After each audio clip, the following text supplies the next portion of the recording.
I don't remember any of it. You don't remember? For you, the day bison graced your village was the most important day of your life. But for me, it was Tuesday.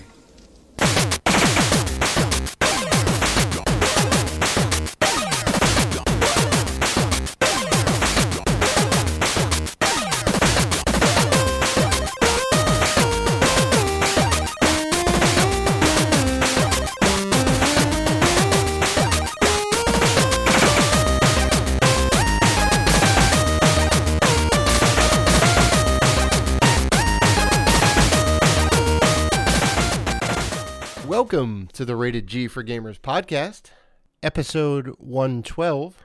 Just a reminder before we start that you can find us on Facebook, Twitter, Instagram, Google+, YouTube, and Vero at Rated G for Gamers.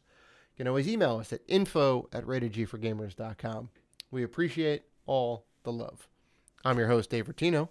This is my co-host, Dan. We are going to PAX in 3 days. Robinson. What's going on, man? We are going to PAX in 3 days. You ready? That's what's going on. Oh, I'm ready. I'm ready, baby. Well, when people listen to this, when this goes live, we'll be on our way to PAX. Just about. We're flying out Wednesday, right? Yeah, we're gonna get there a day early. You know, kind of relax a little bit, meet up with some people and all that. I'm ready for PAX, man. Like I am ready. We don't go to E3. This is my E3. Yeah. Like this is the time to go. Mm-hmm. We're seasoned vets. You're definitely a seasoned vet now. I don't even know if I want to go to E3. Right? Because there's just so many lines. You got to have press badges. Nah. It's so many lines. I mean, I think they let like 20,000 people in. Or no, 15,000 people last year. I think they let 20,000 people in this year. Right. Well, it's going to be a new venue, right? Isn't that what they were saying? Is it a new venue? I didn't even know. I know. Something is going to be in a new venue this year. Well, I know Microsoft is going to be at the Microsoft Theater. We talked about that 2-3 weeks ago. Yeah. So they have a small presence at E3, but a big presence in the E3 convention as a whole, just not in that building. Yes. And E3 and EA sort of has their own E3, like in their own, like they I think they do it at the Staples Center. I'm not mistaken. They have their own press conference, and they're like a mini PAX where you can come in and you can play games and stuff like that. All E3 games. Right. But I mean, a lot of it is EA games. A lot of it is like, do you have a press badge? Do you have the gold press badge or whatever? Right. At Penny Arcade, just about everything is like open. Everything is open, available to play. Right. Having a press badge does get you through to some other stuff, and you know you can kind of get exclusive access to some stuff and this and that. Well, let's be honest. Having a press badge gets you to skip the big line outside. Well, exactly. So you know it's basically like a Disney Fast Pass, right? Yeah. But everybody can still play, which is awesome, right? The demos are available to everybody. The kind of conferences and the different panels are available to everybody. So. I mean, that's why I like it. Listen, I love it for that, and I love it because limited run games, I can go get the game that I missed out on. Yes. You're gonna get your copy of Night Trap. Don't worry. Because I realized it was, it's 10:04. Let me go see if that game is still available. No, sold out. It was sold out 30 seconds into going live. Mm-hmm. That is the first thing we're gonna do. We're gonna go to the limited run booth at 9:00. And then we're going to go and wait online for the keynote, opening keynote ceremony thing. They always have a good special guest. You know, it's definitely something you don't want to miss if you're going to PAX. And then kind of after that is like, 4 days of awesome, Well, it's 4 days. Before it was 3 days. Mm-hmm. Well, I mean, look, what? Well, it's necessary, They're just, because it's gotten more and more cramped, like even after the first year that they did PAX East, they immediately said, next year is going to be a bigger convention hall, because they were building a new convention hall where it's now in the BCEC. It wasn't before. It was in like the actual heart of Boston. And it was in a much smaller venue, and they were already like bursting at the seams. They're like, bigger venue next year. It's going to be great. And then that started to overflow. So now they're like, all right, it's got to be 4 days. 4 days, 4 days PAX East. So, but most of all, I'm gonna go chill out and hang out with Mike. yeah, hang out with my friends. We are gonna hang out. We're gonna hang out with Mike and Patrick. You're finally gonna get the chance to meet Mike. Well, yeah, and hang out for more than like 2 seconds. Yeah, and see that he's a real person. Yeah, well, like last year was a shit show. All right, I'm just gonna say it. Lots of stuff happened. If you want to hear the snowstorm too. Yeah, well, that's true. I slept in the airport. If people want to hear the story, we've definitely told it a couple of times. Go back to the old Penny Arcade episodes from last year about this time. I think it was like late March or mid-March. It was late. It was like late March. Yeah, it was crazy. But none of that's happening again. It's fine. I am cleared. Work is good. Everyone knows I'm taking off. So come like Wednesday, smooth sailing, baby. All right. Well, let's hope there's no snow involved in Boston. Yeah, right. This Seriously, I want like some good 50-degree weather. That's all I'm asking. Right, minimal wind, 50 degrees. Well, 2 Can years I just ago, like rock a hoodie? It was pretty nice. 2 years ago, it was pretty nice. We only had like a t-shirt and hoodie, right? Was it? It was nice during the day. It was like cold at night. It was really cold at night. Well, yeah. I mean, it's definitely going to get cold at night. When the sun's not out, it'll dip to like 40, 35, and it's like, oof. Yeah. So I am definitely going to prepare. I'm going to prepare for the worst. Check the weather reports. Because now we can get an accurate picture of how it's going to be till next Sunday, right? Because it's only a week out. Yep. And we should have all that data. And you know what I'm going to do? I'm going to go and I'm buying nothing but limited run games and gamer hats. I love my gamer hats. There you go. So I will say I am jealous. You got to see Ready Player One before me. I did. You shouldn't be that jealous, though. Really? You shouldn't be that jealous. Not that good? Yay. On a Dave scale.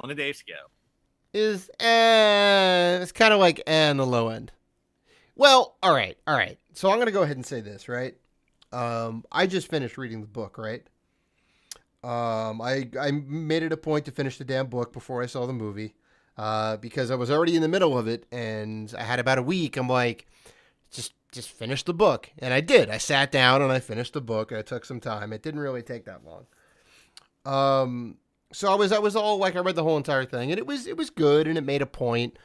And it was more than just like pop culture references and whatnot, and like gaming references, which it did have a ton of. That's what the whole it's what the whole book is kind of based on, or whatever. This guy builds this virtual game world, and he like fills it with all his pop culture stuff that he loved. But anyway, the movie is fun, but it's not a good movie, right? Like judging it cheesy movie.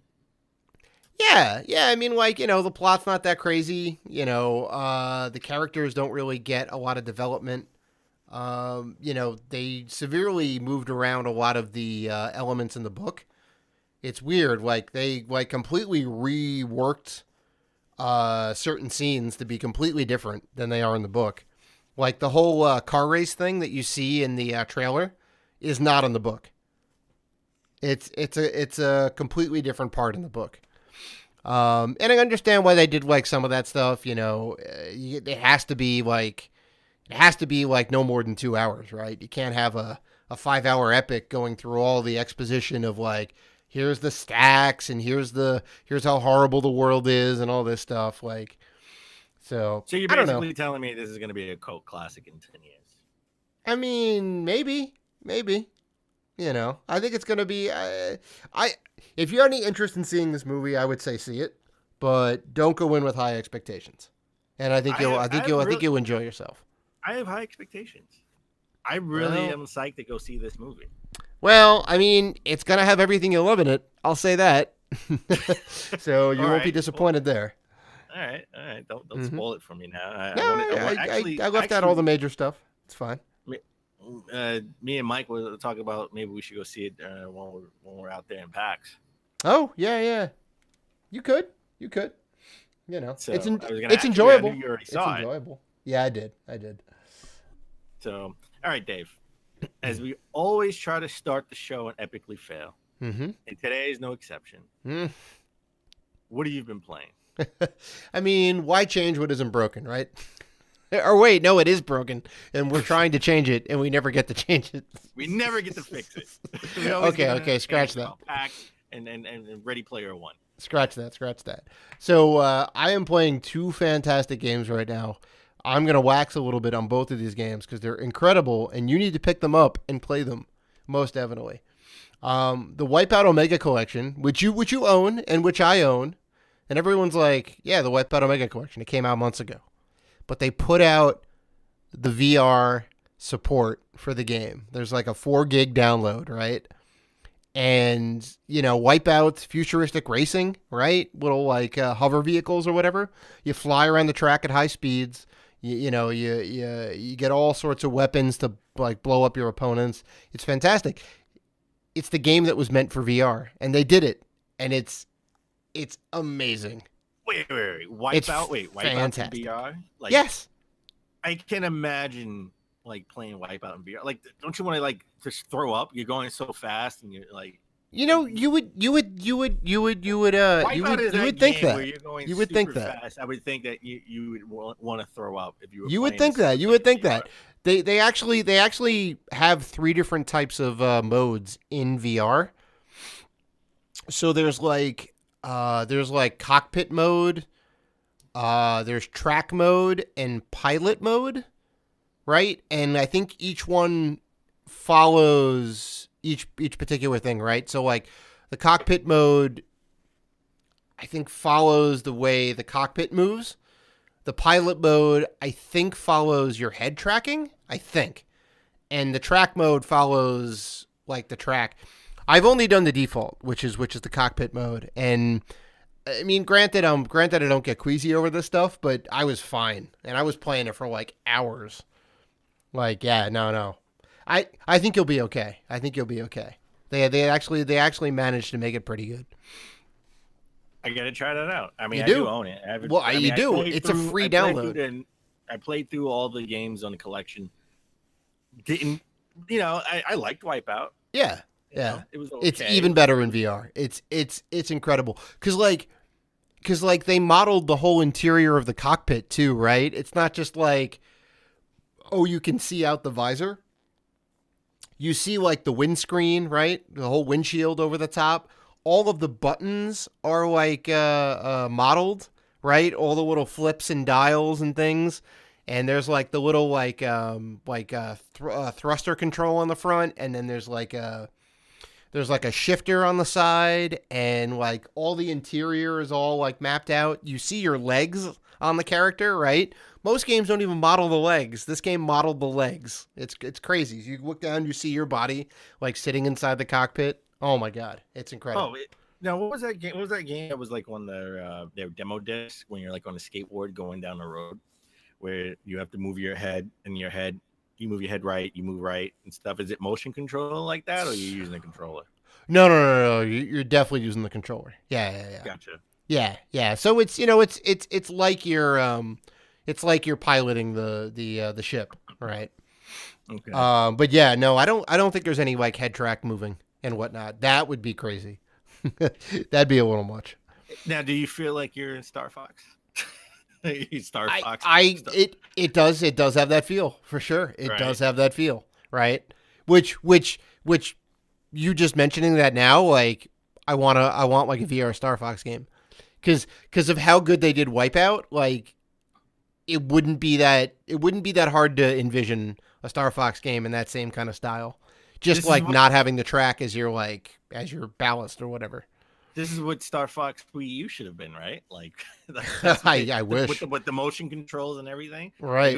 It would have been, the motion controls would have been better if it was a VR experience. Mm-hmm. Oh yeah. It would have been crazy cool. But Nintendo, as we've kind of talked about on the show, Nintendo doesn't have plans for that. So who knows? At least not now. It's definitely an R&D. It's just a matter of when, right? It's a matter of when. It's the same with Microsoft, though, right? We know they have it in R&D too. It's a matter of when are they going to announce it? Are they going to have a headset this year? I hope so. I hope so. I don't know. I think I think they'll show it off, but I think it'll probably be a 2019 thing. Right. All right. I mean, Maybe for it to be out this year, there would need to be lots of advertising for it. Like, well, PSVR, I think they would announce it this year. I don't think it'd be ready Yeah. till 2019. Yeah. yeah, because I remember Yeah. PSVR. We heard about PSVR like a year and 2 years before they launched. That's right. That's right. It was Project Morpheus for a while, and then changed to PSVR. Yeah. So playing that, which I recommend to everybody to go pick up and play. You can get it like super cheap if you don't have the game either.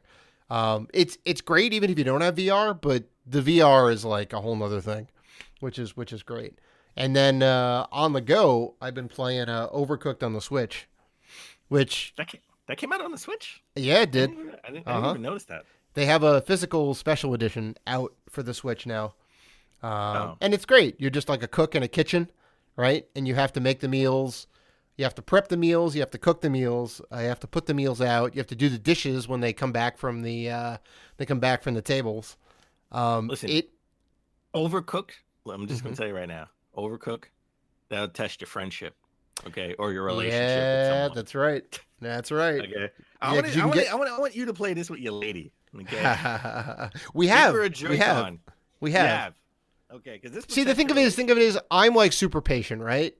I don't really care unless someone's purposely acting a fool, which she's definitely not. You know, she's really concentrating and trying and whatnot.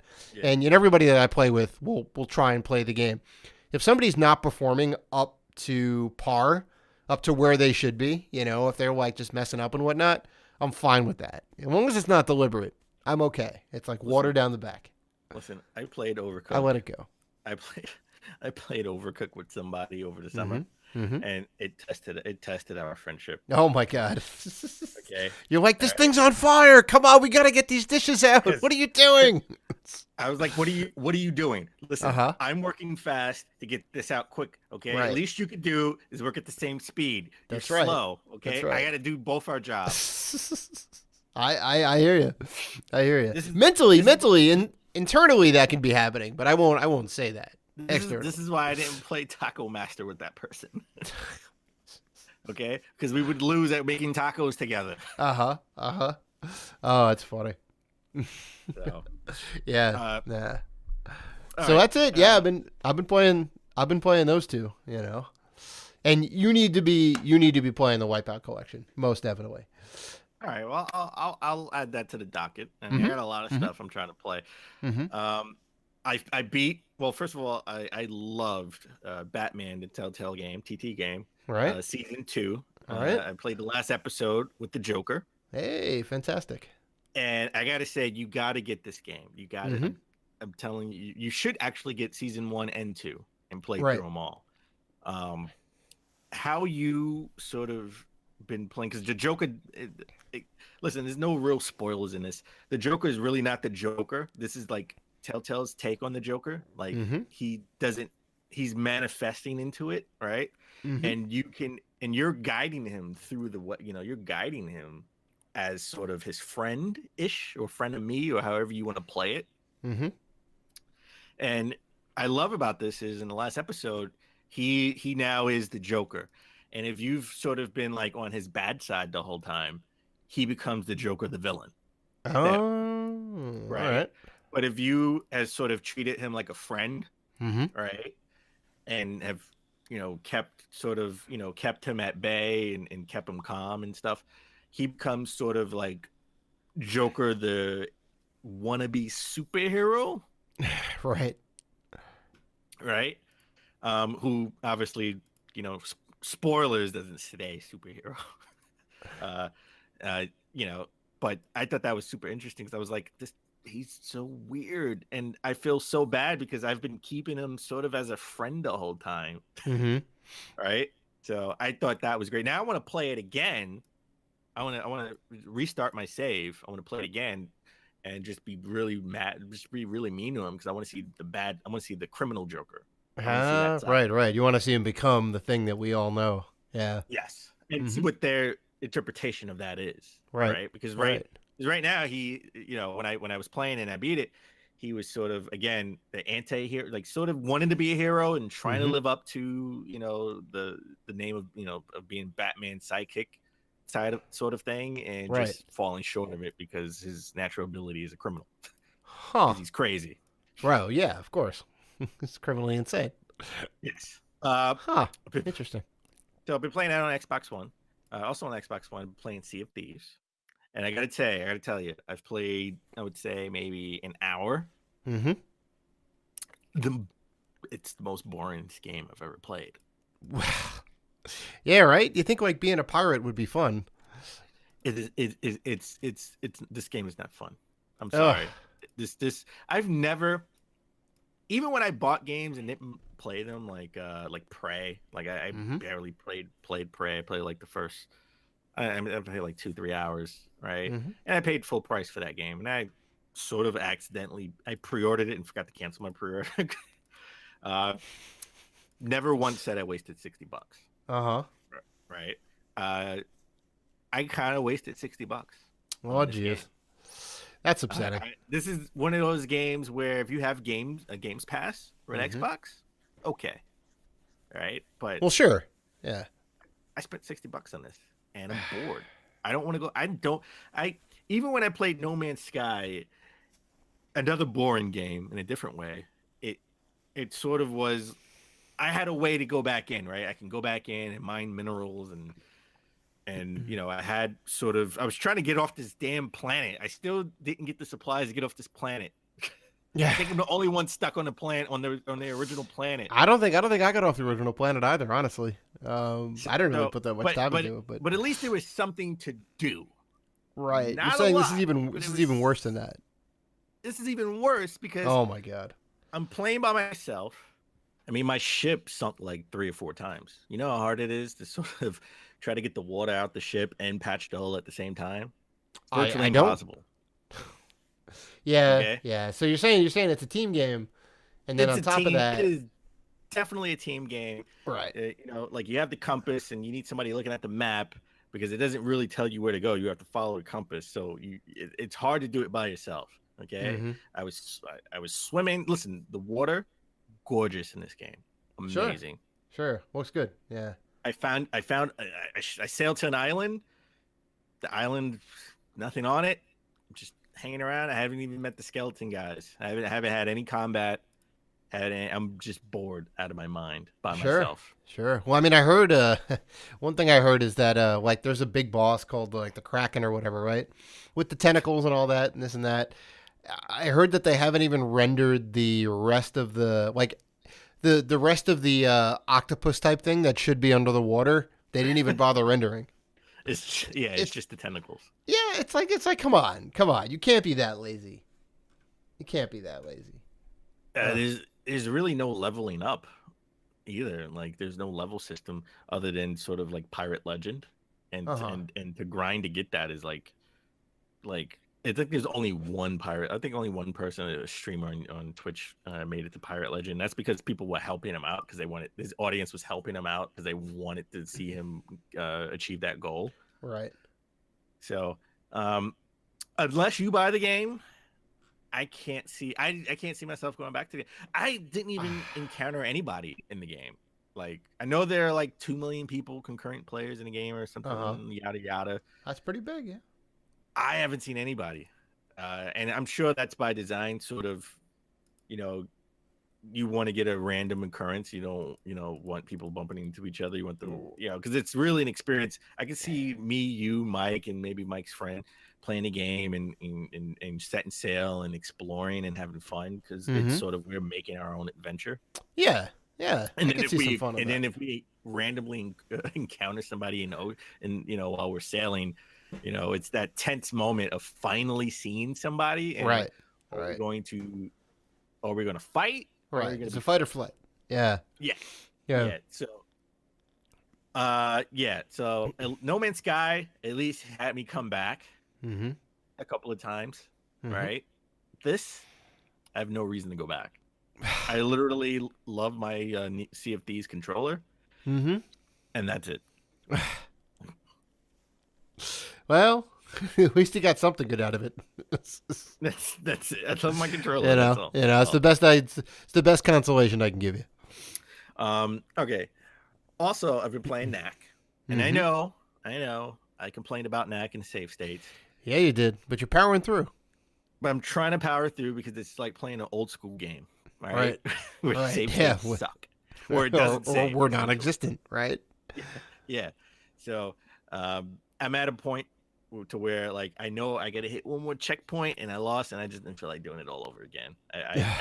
I'm pouring hours into this game, like drinking late night, coming home, not going to bed, playing knack.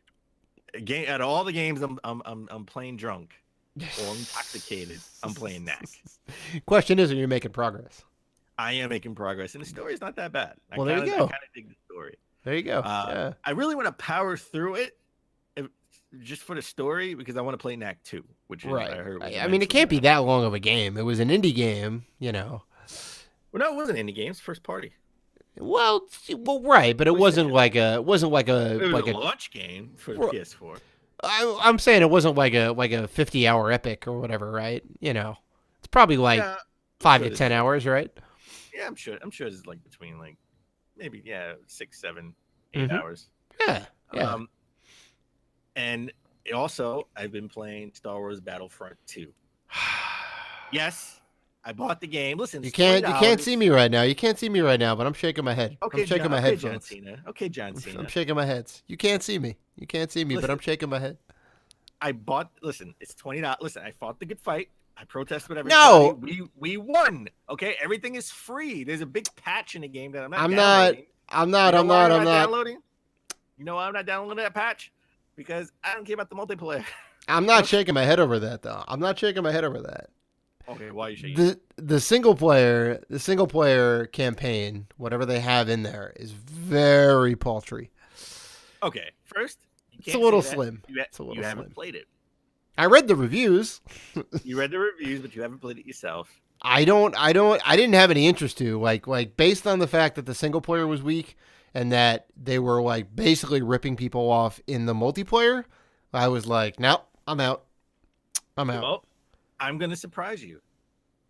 I kind of dig the story. It's okay. I mean, okay. I kind of dig the story. It got its hooks in me. I've been playing it all day. I cracked it open today. I've been playing it off and on all day. Matter of fact, it's ready for as soon as we stop recording. It's ready for me to jump back in. I had it suspended on my PS4. There you go. I would say my issues with the story are I don't get to play with the because the whole hook on this is you're playing from the Empire side of it, right? Mm-hmm. And I like the character. I think I want to know more about her, but again, I haven't beaten the story mission yet, so maybe they will disclose a little bit more about this character. Mm-hmm. But I gotta say, I don't play as the bad guy enough. Like after the first 2 acts, right? You're sort of now against the Empire moving. Oh, you switch sides that quickly. Interesting. Yes. Interesting. So that would be that from a story standpoint, that would be my only real issue. You do jump to, you sort of jump from her to the fate, Leia, Hans, Luke. You do like a mission with each of those. So far, I don't know if I get any more. Mm-hmm. Just to switch it up a little bit to give you somebody that you actually know, right? Mm-hmm. I would say my only issue with the game mechanically, well, 2 issues. I hate the flight. I really do. I hate it in Star Fox. Maybe I'm just not a flight simulator type of guy. Mm-hmm. Like I hate being in space on a TIE fighter. Like I just really do. I understand that. Yeah. I mean, unless it's like it's hard to control. They don't have. I can see if they have sort of lock on aiming and whatnot, targeting. Yeah. To where like I lock on you, but if you're gonna swerve, it's hard to shoot you. It takes a lot of practice, And I gotta kill 20 of you. Right. And you know how frustrating it is where you've killed 19 and you're gonna kill that last person and then you die and you gotta do it all over again. Yeah, I know. You know why I've been playing it off and on? Mm-hmm. Because of that. I've gotten frustrated. Like I don't want to play this anymore. And then of course, I gotta power through. I like the story. Yeah. Well, So, at least you're getting some enjoyment out of it. That's what matters. That, and what I hate, which I just found out, I was playing it right before we started recording, is right now I'm at the part where I'm playing as Hans. Mm-hmm. And do you know how difficult it is to shoot with Han Solo because he's in that stupid pose? He's that stupid iconic pose as he shoots. Right. He's got that like leaning forward with the one hand out. Oh my God. You know how hard it is to accurately shoot when he's like that? But that's not on him. You still move the stick around to control where he shoots. No, I want to stealth shoot because there's so many of them. I want to stealth. I tried to play the game like Dave. Like I pulled a Dave. I put it on its hardest difficulty. Yeah, there you go. So it was like 100 stormtroopers. Okay, so now I had to go back to normal. It's still like 50. Right. You know how hard it is to shoot with accuracy. All right, when you're aiming, it's virtually impossible because it's that stupid pose. I actually don't because I'm so good at first person shooters. I don't really have this issue. You know what? I would pay to see you play this whole game with Han Solo on the highest difficulty setting. All right, done. Good. Gauntlet Throne, man. I would pay for that. Gauntlet Throne. Because it would take you 10 years to beat the game. If even. All right. No, I'll play it. Next time I come by, we'll slap in some Star Wars, and I'll show you how it's done. I'll show you how it's done. You're showing me how to die eloquently. I know. So I like the game. It's cool. Mm-hmm. I like the story. Again, $20. It's right up my alley. I'm enjoying it. So I'm gonna try to beat it. It's a budget price for a budget game. So I got it for PS4. It is part of my pickups. I picked that up. Mm-hmm. I also picked up Far Cry 5. Nice. For the Xbox. I got it for the Xbox One. I slept on that. I missed the 20% off deal on Amazon when you pre-order. I pre-ordered. I'm kicking myself. So I got it. I'm actually not cracking that open yet. I want to play that when we get back from PAX. Yeah. You're gonna need some time. I'm gonna need some time. I'm still playing Star Wars. I'm still playing NAC. Mm-hmm. And I do want to get into some more LA Noire on the Switch before. Well, I'm taking the Switch with me, so I can play that on the plane too. Mm-hmm. And I picked up a game that we definitely have to play when we get back from PAX, A Way Out. I got it for the Xbox One. So I am hella down to play this game because I don't need a copy of this game apparently. If we do co-op.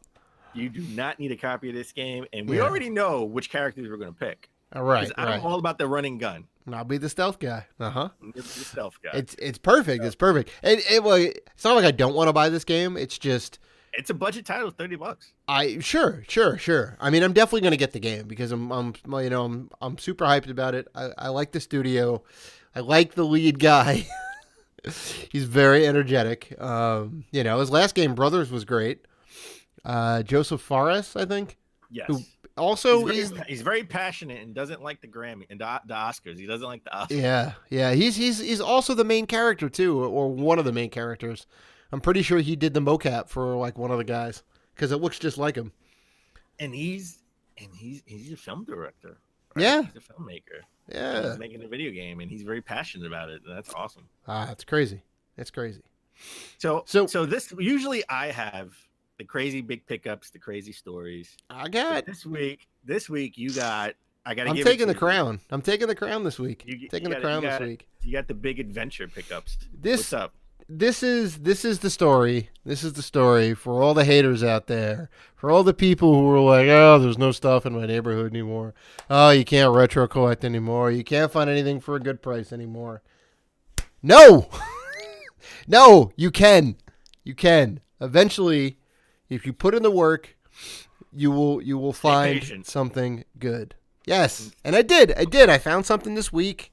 I was going on all the Let Go app and the Offer Up and like all of that stuff, checking Craigslist for the yard sales, everything. And I came across a posting, and it was like 10 Nintendo games for $10, right? Which you see that, and it wouldn't even matter what the games are, right? Because that's a good price, That's $1 a game, right? So even if they're all commons, like that's still great, you know. So I looked at it, and then I looked at it even harder because I saw some good games in there. I saw Dragon Warrior in there. I saw Dragon Warrior 2 in there. I saw the original Final Fantasy in there. I was like, this is too good to be true, right? Those were the three standout games. Everything else was commons. I had a bunch of them already, but I honestly really just wanted Dragon Warrior 2, right? That was easily worth $10 on its own. So I hit the lady up, and you know we were kind of talking a little bit, and I was kind of worried. I'm like, are these like fake reproduction carts or whatnot? Because you never know, right? Mm-hmm. So like it turned out I learned a little bit more of the story. They were apparently up in her mom's attic. And you know, her mom's trying to clean out all this stuff and whatnot. So the story's starting to add up, and I'm like, this is cool. You know, I'm down. This is great. So we make plans to meet this weekend. Well, actually, I went to pick up everything today. So, you know, we're recording that evening, I guess. So the story is fresh in my mind. But then she hit me up later in the week, and she's like, I have other stuff too if you want. And she's like, I have a regular old school Nintendo. I'm like, yeah. And then she had 2 more games with it. I said, yeah. And she also had a NES Advantage. And I said, yeah, I will take all of that. She's like, $30 for the whole thing. I said, you got a deal. You got a deal. You know, a nice little old lady. I was dealing with her daughter because, you know, her daughter's kind of a little more hip, and, you know, she set up all the stuff and, you know, was trying to get rid of a bunch of stuff. And I'm like, I'll take everything you have. And I'm like, if you ever come across more video games in any way, shape, or form, you let me know. I will gladly take them off your hands. All right. Well, so everyone was happy. I'll make you feel even better. Oh. Okay. On Lukey Games right now, the NES Advantage joystick is $33. Hey, there you go. There you go. So I have 2. I don't need 2. If anybody wants one, you know, hit me up because I got one. I'm pretty sure it works. It was dirty, but it seemed in working order. I haven't actually tried it out yet, so, you know, that's forthcoming. The other thing that was great, because it was a whole day of adventures, right? You know, I went to go pick up the PAX badges. I went to go pick these games up. And I went to one of the usual stops, you know, that I usually go to on the weekend. And I was eyeing up a record player, right? Because I have a handful of video game soundtracks now. And they were having an Easter sale. And I'm looking at the back wall, looking at all the electronics and whatnot. And the guy comes out of the back room. He says, everything on this wall, $1. I said, $1? He goes, yeah, $1. And I saw the record player I was going to buy like a couple weeks ago, down from $25 to $1. I was like, I don't even care if it doesn't work. It's $1. I'll take it.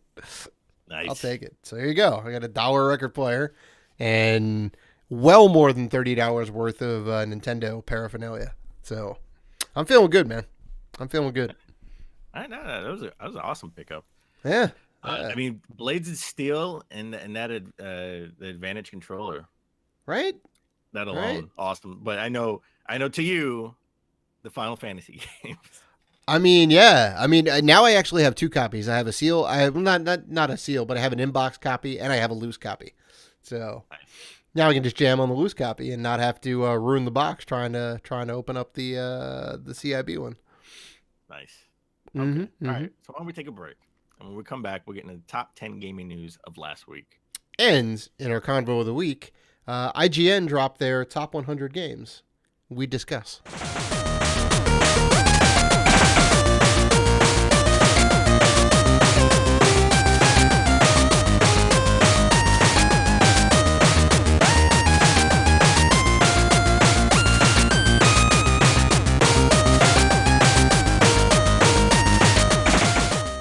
And we're back. All right, let's get into the top 10 gaming news of last week.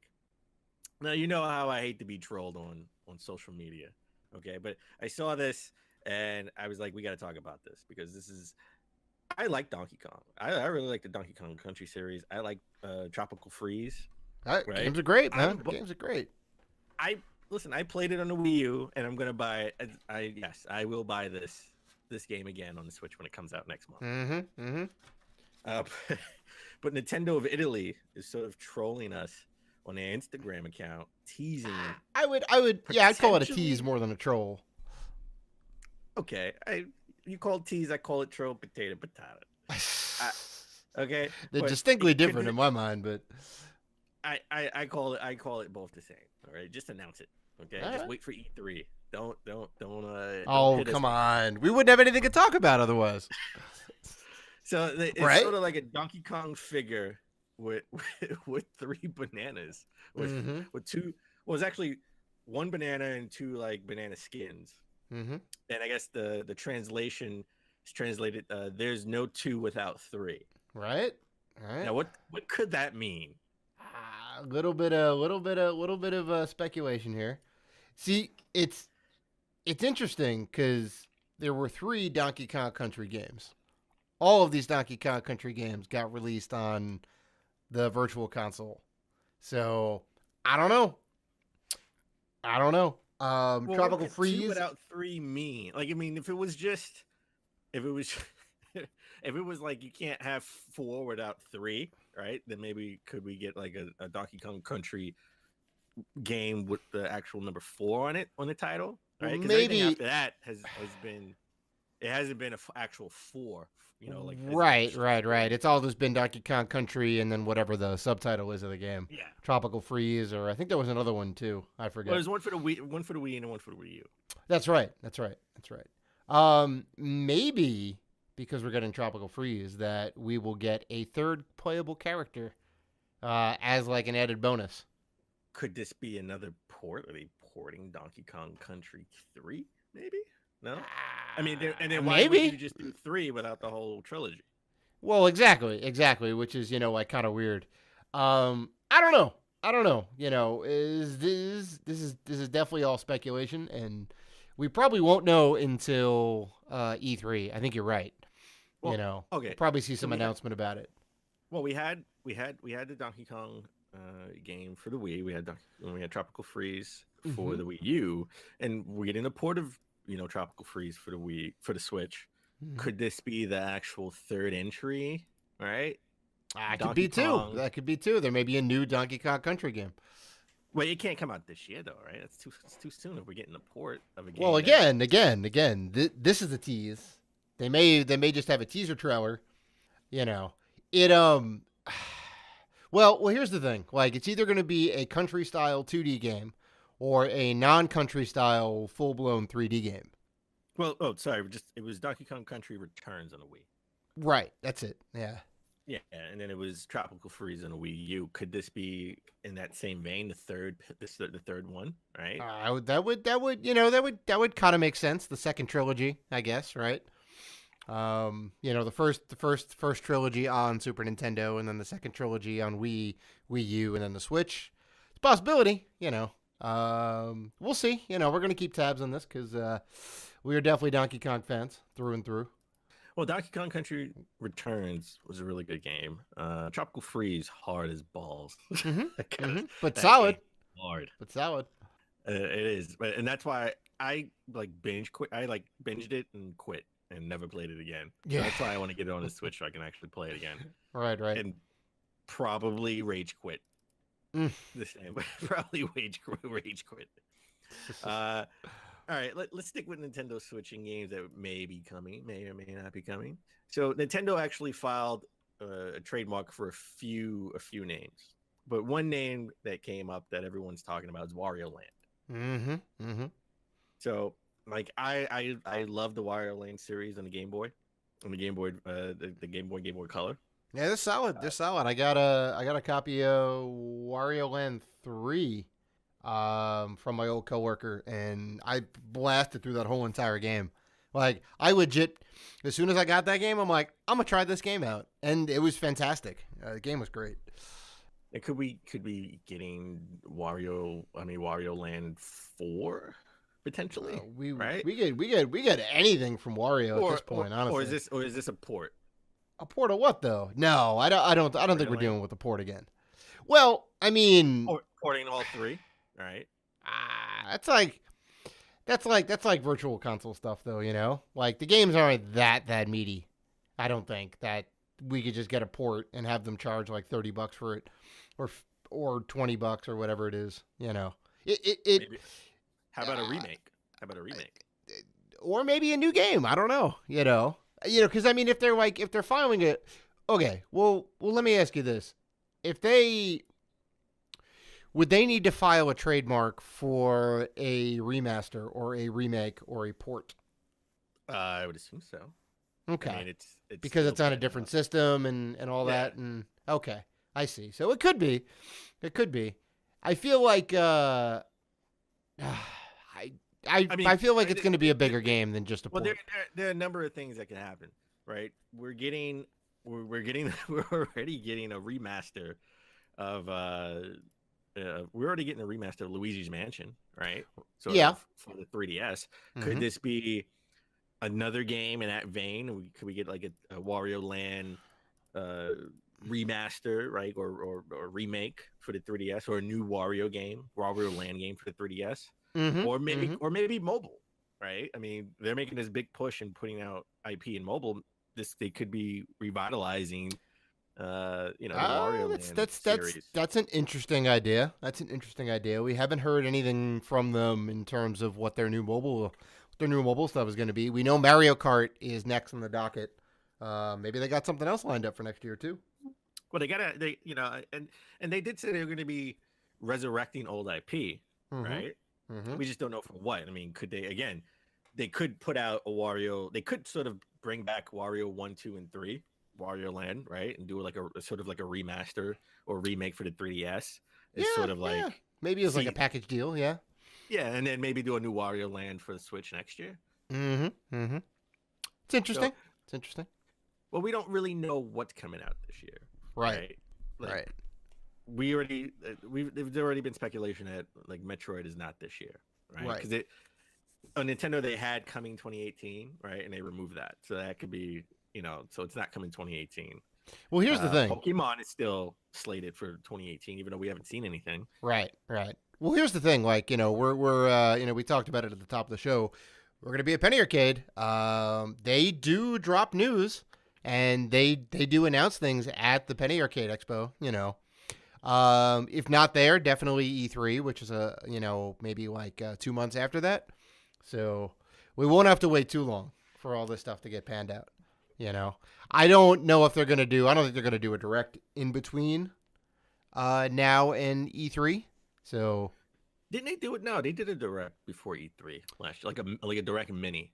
I thought they just did the direct and didn't have the conference.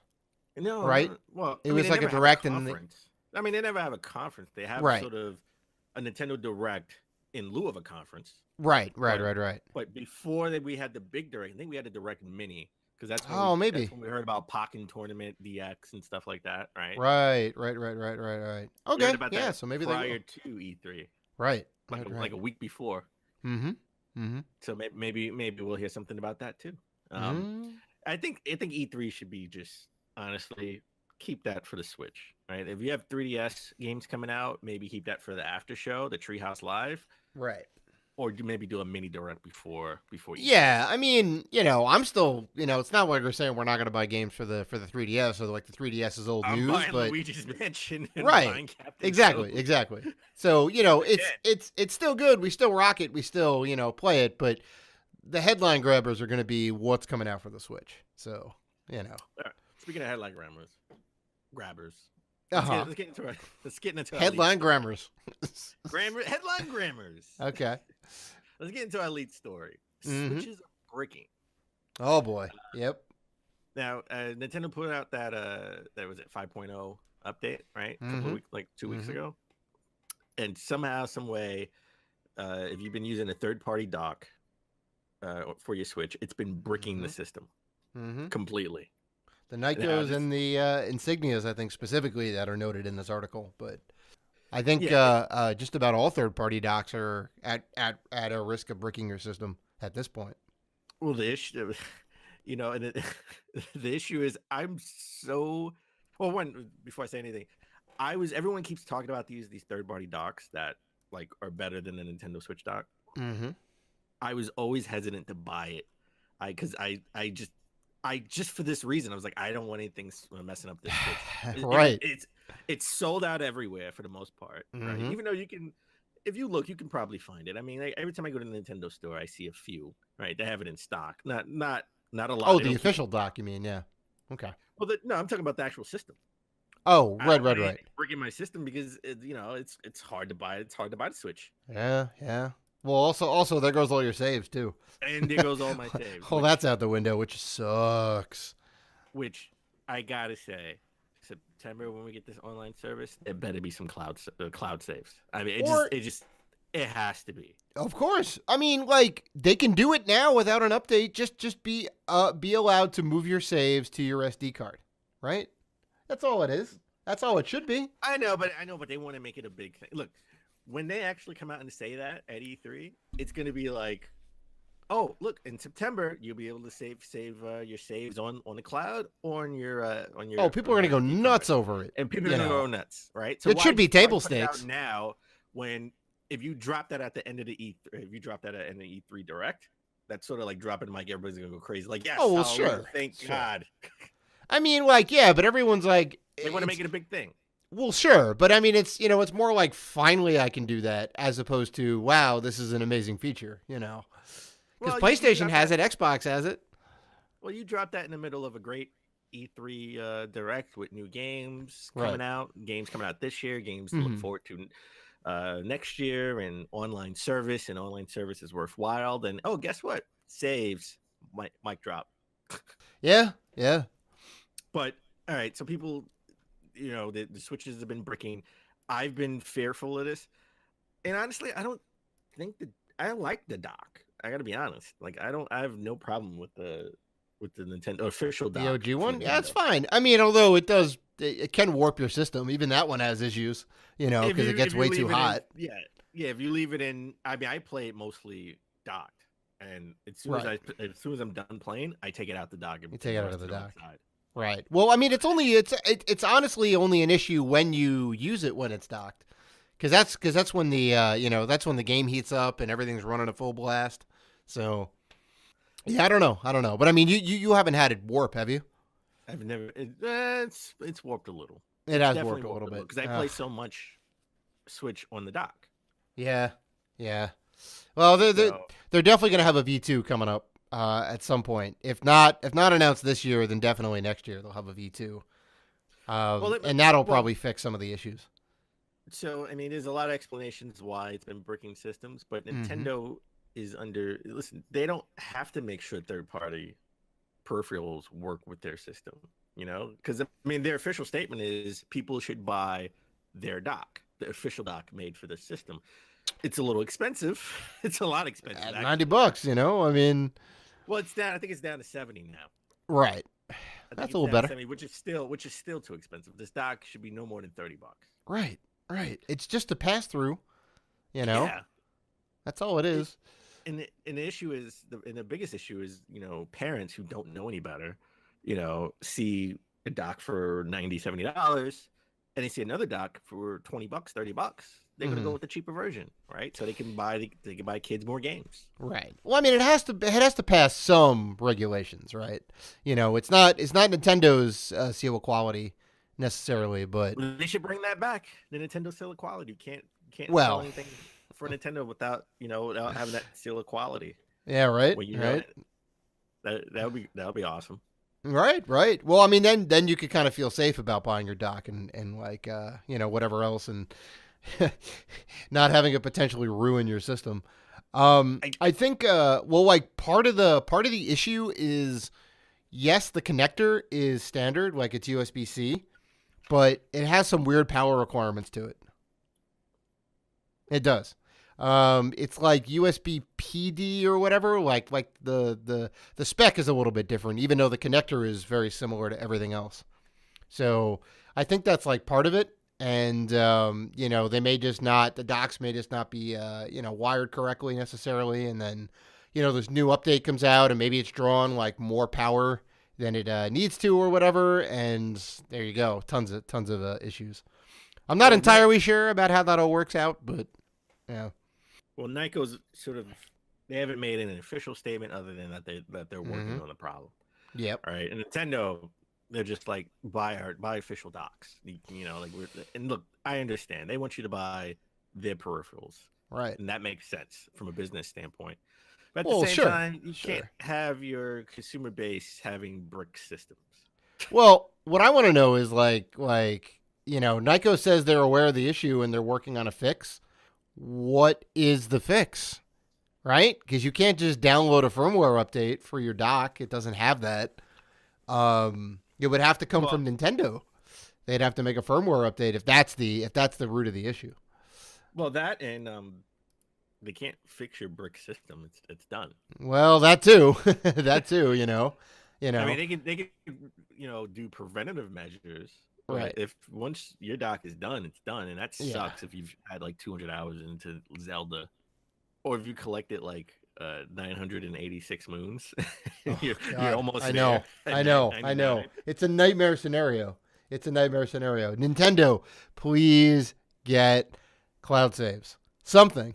Or saving to the SD card. I'll take either one. I'll take cloud saves. Yeah. That'll keep me paying $20 a year. Mm-hmm.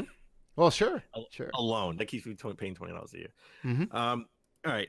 So No Man's Sky has been in the news lately. Yeah. I never thought I would say that. Right? You thought they were done.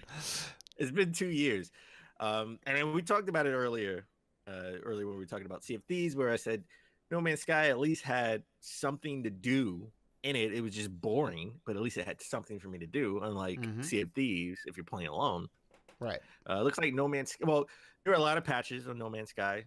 They give you a lot of things to do, and it by essentially should be the game that's out now is what should have been at launch. Yeah.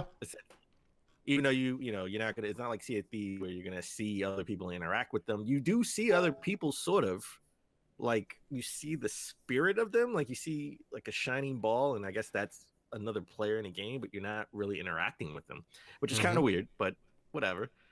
It looks like No Man's Sky is coming out with a new update, and it's headed to the Xbox One in the summer. Yeah, this is this is filed under why? I really don't know. Here's what I'm going to say about the whole situation. Don't you want to play No Man's Sky in 4K? Well, yes, but I could just play it on a PS4 Pro, which I do plan on buying very soon, I think. But no, it wouldn't get me to rebuy the game again on Xbox One. Even though it would look better and all that. Do you have it? So you have it for PlayStation? Yeah. You do? Oh, I never knew that. Yes, you did. I don't remember. It's been 2 years. I don't even remember you bought the game. Wow, talk about old man Robinson over here. We talked about it on the show. We commiserated together about how awful the game was and how much it was missing. Like 60 episodes ago. How quickly you forget. More than 60 episodes. Well, no, maybe it was like 60 episodes ago. Sure, yeah, it was around episode 40 or so, maybe. Jeez, man. Yeah, I own the game. I barely played it. I probably played it less than you did. I put in at least 5 hours. Right. I may have put that much in that game. I mean, I let my roommates name a planet. They were kind of cool with that, and then they got really bored, and then I started playing it, and I got really bored. So, I guess here's what I'm thinking. The guys from Hello Games have lost a ton of money, right? They're just trying to recoup money. They have this IP that's, in all honesty, like now it's pretty decent, right? It's got a bunch of new stuff in there and whatever. And I guess they're assuming Xbox, same architecture as the PlayStation. It should be fairly easy to port the game over. So they're going to go, look, we're going to take some resources. We're going to port it on the Xbox. It's a whole new fan base. Maybe we can get some more money back, right? And that I kind of get. I guess they've crunched the numbers. They figure they can make, a couple of sales off of it, and that'll help, and it'll just be worthwhile. So more power to them. I don't know. I know I'm not going to be buying it again. Guess who's going to buy it on Xbox? Of course, you, Mr. Dan Robinson over here. Old man Robinson is going to be buying the game again. It depends on how much it costs. If it's $60, I'm not going to spend $60. But there is no new content. You know that. It's just all the stuff. No, it comes with all updates already installed. Well, yeah, but you can get them all for free on PlayStation. It may have new features on the Xbox. Doubtful. Put it this way: if it's a budget title, I'll buy it. There's only one thing I want to know. Can I get off that damn planet? That's on you. That's on you. That is on you. I would redo my whole save if I can get off this damn planet. I gotta be honest. Yeah, so, I hear you. All right. So I compared No Man's Sky to Sea of Thieves. And I said Sea of Thieves is extremely boring if you want to play by yourself. I talked about that earlier. But apparently Sea of Thieves is the fastest selling new IP this generation for Xbox. That is a very carefully constructed sentence. It is. Well, you know what? Microsoft is the master at putting those sentences together, constructing those launch exclusive, right? Or console launch exclusive. Yeah, I mean, and like everybody does it. Everybody wants to hype up their brand, even if there's nothing to hype up. And this is kind of that. Like, first party new IP, right? This includes everything on PlayStation, yes or no? Is it just Xbox IP? No. That's kind of it's interesting. All new IP. No. It's all new IP for Xbox this generation. Now, there hasn't been a lot of new IP though.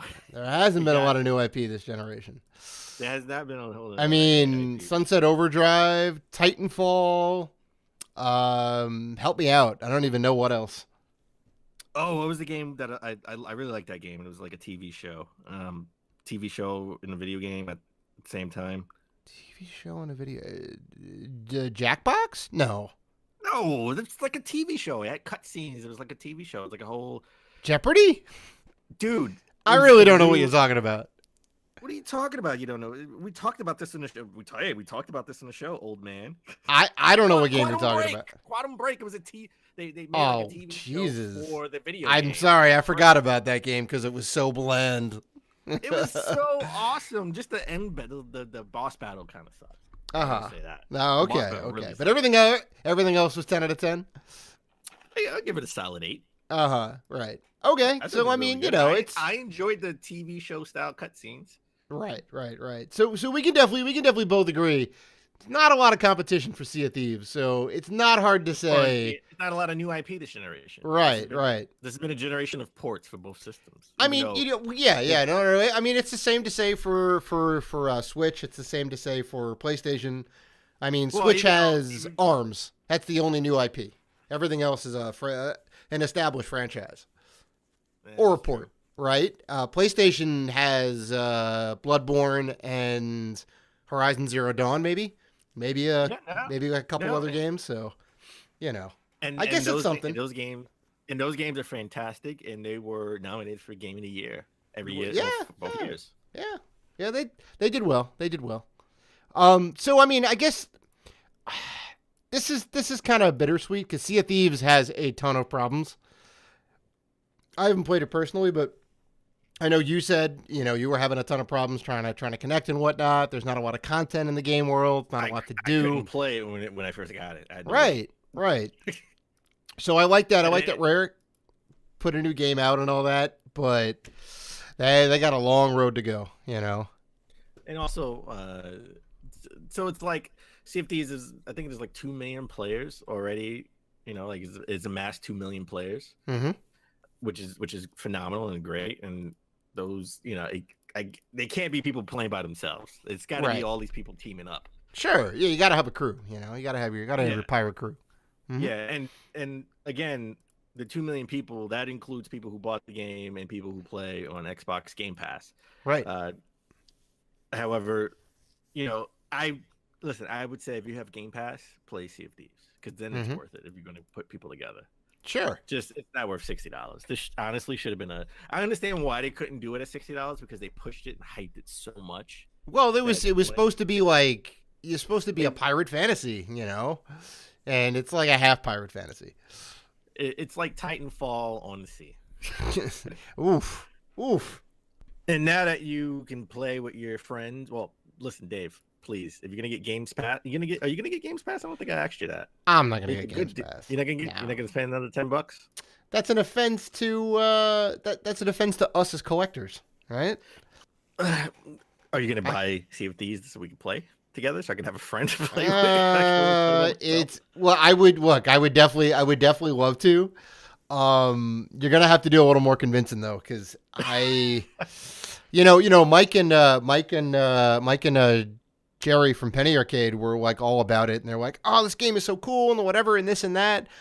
But then they had like a ton of issues with the game, and everyone else has experienced kind of issues. You've been having some issues, and then there's not a lot to do in the game, so it's gonna be tough. It's gonna be tough. Yeah. All right. Well, let's keep with Xbox. Mm-hmm. So now Xbox is sort of going towards like games with a service and multiplayer, more games multiplayer focused. Mm-hmm. They have now updated their terms of service on Xbox Live. Mm-hmm. And if you use offensive language, that could lead to you being banned. Right. So this is very interesting. I found this highly fascinating, right? Because it looks like what they're going to do now is have filters and whatever on the chat that goes on, right? Whether it be text chat or voice chat, right? So they have to have, programs in place and whatever that monitor. And when, people say hot button words, I'm assuming, there it is. Then they get maybe a warning and then a ban, maybe like a 3 strikes and you're out type situation.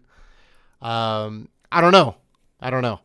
But And it's just actually it's not just for Microsoft. It's not just for Xbox Live. It's also for Skype. Right.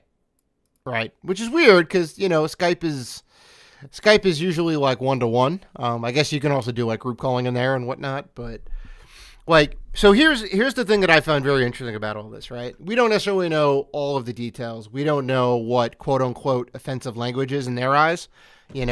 What if you say the word ass, right? But you're referring to a donkey? Like, is the program intelligent enough? Is the AI intelligent enough to deduce context, right?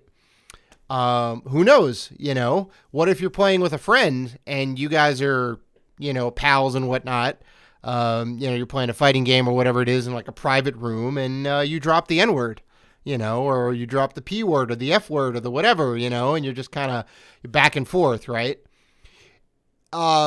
It can be offensive to certain people, but between you guys have a rapport, whatever it is, whoever you're playing with or whoever I'm playing with, it may not be offensive to us, right? We're not going to report each other because we're just kind of ribbing and having fun and going back and forth playing Street Fighter, is that something that's going to get flagged? Because how do they know, are they able to discern context? So I don't know how this is going to shake out. Is this an ever-growing learning thing, like on YouTube? The algorithm has to learn, right? Like, is this something that it will learn context over time?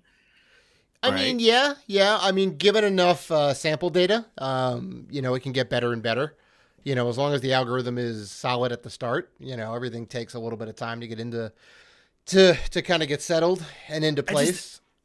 I'll be honest. The more I think about it, the more it just doesn't make sense. I mean, look, if you're sort of matched up with people, I can understand that because you're matched up with strangers, right? If you're live streaming, on Twitch or on YouTube, I can understand that because that's getting broadcast out to the world. Yeah. But if it's just me and you playing the Division on Xbox, it's just a group of me and you, then what we say is between us. Right, exactly. Right? Exactly. Right. Now I can see if we look to match somebody into our group, that we don't then know. It's a different story, right? Then it's a different story. Then it's not a private room anymore. Right. And you can maybe have some checks to be like, all right, is this person on your friends list or whatever? Did anyone actually put in a complaint or whatever it is or this and that, right? You can kind of set some parameters in place. I know, but a lot of people, especially with like online bullying, a lot of people just want to get offline and they don't really, take the time to go make a complaint. I would assume. I mean, when I play multiplayer, I know I was playing Call of Duty multiplayer a couple of years ago, and I know I was sort of in a party with a bunch of kids, and the language got a little foul for my taste, and I just, I didn't report it. I just left it. Well, sure, sure. I mean, it doesn't really bother you, you know. I mean, you understand that it's bad. You'd rather it not to be there, but you're like, you know, it's fine. It is what it is. Some people can get a little more, you know, offended by it for sure. But I think, you know, Microsoft is trying to be proactive as opposed to reactive, right? Because that's how it is now. It's mostly reactive, right? A lot of people complain. They look into it. You know, they look through all the logs and they go, okay, yay or nay. This is an actual complaint, or this is not an actual complaint. You know. Well, I think we both agree that, you know, something does need to be done about like sort of like cyberbullying and offensive language. I just think if it's a private room and it's just me and you, like if it's two people who are on, you know, who are randomly matched up, then that's one thing compared to if they're on their friends list and we're playing a private game together. That's different. I mean, yeah, I'm 100% with you on that. You know, yeah, I don't know. I guess we're gonna have to see how this all kind of shakes out. Like it's. But I mean, you know what? The answer is Xbox Live has been out for a long time. Why now? Since since like 2003, maybe 2002. Yeah, it's been a while. A long time. It's been a while. Yeah, it's been a while. So why now? And there are a lot of laws. I don't want to get too legally with you, you know, with you, but there are a lot of laws where now, you know, people can go after the platform for, you know, sort of the misconduct of the user. Right. And I think this is something to shield away from that. Right. And that's maybe this is a reaction to that law, you know? Yeah. They go, look, we don't want to get a banned, right? We don't want to get a fine and have to go to court and settle all this stuff because the onus now has changed, right? You know, well, remember when there were false reports, but there were reports that like they were terrorists were communicating to PlayStation. Yeah. All right, but then that was like false. That was false reporting because that was never proven. I'm sure Sony will take suit and do something similar to this. Nintendo is just like, we don't need to because we don't have anything. Yeah, they don't have any voice chat. Yeah, no online system, no voice chat. We're good. It's like, hey, look, we got Zelda. And like everyone's like, yeah, that's enough. all the kids are safe from over here in Nintendo. See, Nintendo. We barely have crossplay. Nintendo knows what's up. It's like we ain't even getting involved in that. Listen, I believe this is a step in the right direction. It needs to be refined a little bit. So, all right, let's get on. I loved Guacamelee, the first game. Right. Same. You love Guacamelee. Same. Too. Guacamelee. Everyone's like, you gotta play Guacamelee. I'm like, it's a Metroidvania game. It's fine. It's whatever. No, this game is ridiculously good. Yeah. I mean, I love the game so much. I bought because I had it digitally on the PS4. I had to buy it. I had to buy the physical copy for PS4. Yeah. Right. So it was announced that it was Paris Games Week back in October that Guacamelee 2 was coming out. It was only announced coming out for PS4, but now we know it's also coming to the PC. Right. Which is you know, it's badass. You know, it's gonna be up in the Steam store and all that. So super hype. We will be seeing Drinkbox Studios at Penny Arcade. If they have a demo, we will be playing that demo and we will be reporting on said demo. I think they're gonna have a demo there. Because they have an announcement trailer and all that. They have a website that's put together for it. I think they may have a playable demo, which would be awesome. If they are at PAX, we got to ask them is this going to come out for Xbox One? Right. Because it did eventually come out for Xbox One, right? It was digital PlayStation first, and then they eventually put out. It was digital, I think, only for PS3 and Vita, and it came to the PS4 for because I got it digitally on the PS4, I think, because it came out for PlayStation Plus one year. Right. Yeah. And then it was digital for Xbox Live, and they had it free 1 month, I think, and I picked it up. Yeah, it was the best thing I ever did. And that was like the Super Turbo Hyper Championship Edition, I think. Like it was like the Super Deluxe one, which was awesome. Yeah, I'm super excited. Can't wait.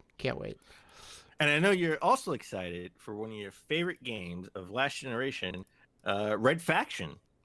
Oh, yeah, you know that great game that everybody played. Red Faction Guerilla, of all games, is getting a remaster. Well, we're still in this generation, the generation of remasters. So why not Red Faction Guerrilla? I know. And for anyone who doesn't know, like even from the beginning, Red Faction was the game where they're like, you can blow up walls and you can blow up any wall. And Red Faction Guerrilla got to a point where you could basically blow up anything, right? Any like building was destructible, and they kind of built their missions or whatever around the fact that you don't necessarily need a standing structure to beat said mission, which is kind of ingenious in a way. But the game was like, right? I don't think it was that great. I gotta be honest, Not so good. People sort of raved about this. I saw, and I was like, I'm in. I want to try it, and it was boring. I think I talked about it on the show like maybe a year ago. Yeah, this game is boring. Yeah, game's boring. Not so good. And I didn't. And then I thought it was funny where I had a mission to blow up like a tower that was like down the block. And then they chased me, and I came back to my station, and it was over. Like it was just like, this is weird. Like my safe house is down the block. Like my HQ is down a block, and after I blow it up, that's it. Mission over. Done. Right. No retaliation at all. Yeah. I got tired of just blowing up buildings. It got a little boring. Yeah. It's difficult to do when you're like, everything's destructible, and it's like, well, how do you do mission structure? That makes it tough, Let's see if it gets a physical release, and let's see if it actually. Well, that's the key right there. Let's see how much it costs right there. too. Right. If it's 30, well, no, I'm not gonna buy it for $30. If it goes down to 15, 10, I'll buy it. This is not going to be a $15 game. I can guarantee you. Eventually, anything will be a $15 game. Eventually, Little Samson will be $15 when everything crashes. What do you mean when the apocalypse? Yeah, right. Yeah, it's just a matter of time. I'm sure Little Samson was $15 in Funko Land. Oh my God, I know. I know. Well, speaking of things getting discounts or price drops, PlayStation VR is getting a price drop, a hefty price drop. Now remember, it's being sold now. Now the price drop is being at $299, so it's $300. It came out at $400, right? So it's getting $100 off. Yep. Over the holidays, they had a sale for about $299, right? And then they went back up to $400. I said, in no time flat, this thing is going to be $299. Like that. That's going to be an everyday sale. So this is a good price. Pick it up. This is the one. This is the updated version with less wires. Well, it's only one. The wire, I think, is like, it's just a small wire, and it actually integrates the audio into the headset instead of the controller that's on the wire. Right. So PSVR headset, you actually get the whole setup: PlayStation camera, demo disc point 2, and VFR version of Doom for $299. And then you actually get the Skyrim version. Skyrim VR for $349. That's this is fantastic news. It's good all around. Well, if you want to make VR sort of more mainstream, it has to be affordable, right? And of course. This is, by all accounts, this is the most sort of affordable VR system where you don't have to set up cameras barring and sensors everywhere. Right.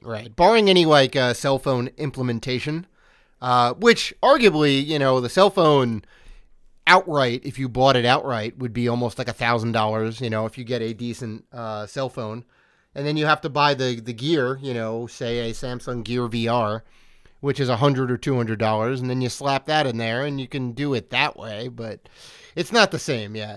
Like actual gaming hardware wise, I think this is the most affordable. All in, you could do it for $600 maybe, right? So you get a PS4 for $300. Get the headset for another $300. You get a Slim. Get a PS4 Slim. It's cheap. How much is the Slim? Is the Slim $250?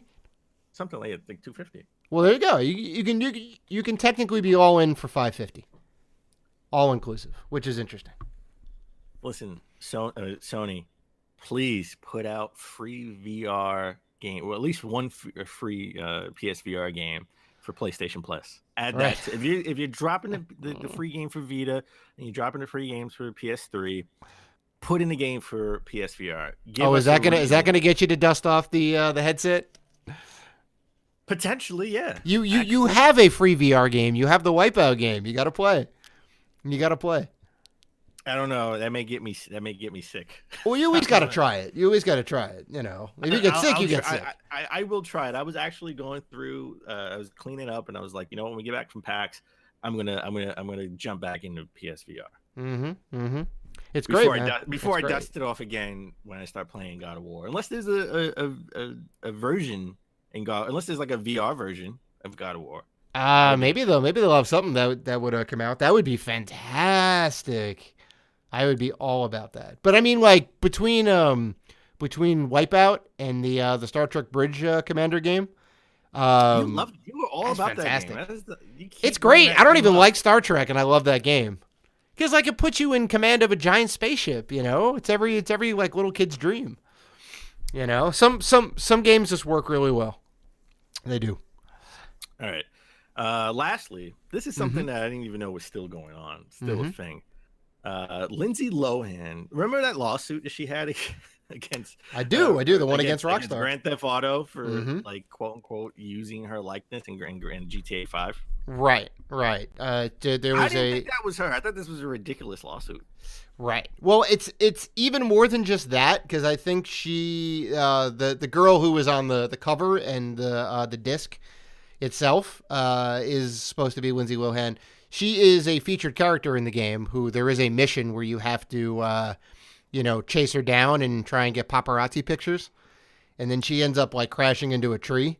It's a whole big thing, which I wouldn't necessarily say from the cover art that like, oh, hey, that looks like Lindsay Lohan. But you play the mission, it's kind of like, oh yeah, I could see that. I could see them poking fun at Lindsay Lohan. Well, you know what? You know who didn't see it that way? A judge. Right. So, right. They got thrown out of court, and she went and appealed that decision, and the appeals court threw it out again. Okay. Wow. Yeah. So it is after 4 years. It is now done. Okay. Yeah. Ridiculous. She's a serial. Like she sues everyone. Well, right? she's got nothing else to do. She's on like house arrest, I think, permanently. Not permanently, but she's still under house arrest, I think. It's ridiculous. She in 2010, I didn't know this. In 2010, she settled $100 million lawsuit against E-Trade for a Super Bowl commercial. So God knows how much money she got from that. Mm-hmm. And then she sued Pitbull. Yeah, Mr. Worldwide. She sued Mr. Pitbull because he had a line about Lindsay Lohan back in 2013. She sued him for defamation. Ridiculous. Right. I just have to go and read this out because this is so funny. So I'm tiptoeing to keep flowing. I got locked up like Lindsay Lohan. She can go ahead and sue over that. I'm like, come on. Well, that lawsuit got thrown out. Of course. It's so like it's not even it's a single line in a song and the lyric isn't even that bad. It's just like, yeah, Lindsay, you effed up. It's fine. Ugh. You know, and her lawyers actually misspelled her name in the court documents. Yeah, that is hilarious. That's funny. It's more funny. Lindsay Lohan suing people over stupid stuff. Right? Listen, yeah. Pitbull puts your name in a song. All right, it keeps you relevant. Yeah, seriously. Like I almost totally forgot about her. I forgot she was the thing. So you should be thanking Pitbull. For anyway, being like a child star or like a Disney yeah. Oh, she was a huge movie star. Yeah. Okay. She was in Mean Girls and Freaky Friday and what? Huge movie star. I know she was like a kid star. No, she was a huge movie star, man. She was like she was really big, and she started acting in. She was in Mean Girls. She was in Freaky Friday. Never she was saw in like any a ton of of stuff. Mean Girls was legit a good movie, and she was actually a good actress in that movie. She was turning into a decent actress. I will be honest. She did a lot of kids movies and whatever, and then she like started getting into like real roles. And there were a couple of movies that were good, and then it all just went south. Like it went downhill like real quick. I gotta be honest. I remember her as a kid. Right. I don't remember any. Like, she was in Herbie the Love Bug. Do you remember that movie? No, definitely not. And on that note, we're gonna get into our convo of the week. So IGN has updated their top 100 games of all time. And we had to go. We talked about it last year, but we didn't really go through the list. Okay? And there's a new number one. There's a new king of all video games. Okay, Danny, spoilers. Do we agree? Did they get it right? Well, spoilers. Yeah, they did get it right. Danny is very happy about number one, but we'll save that. We'll save that for the end. I thought we kind of go through some choice picks. I don't want to go through all of it. I just want to point out some highlights. Pokemon Go is at 100. Very, very, very interesting. And I think even like before that, we should take a quick step back and talk about the criteria, right?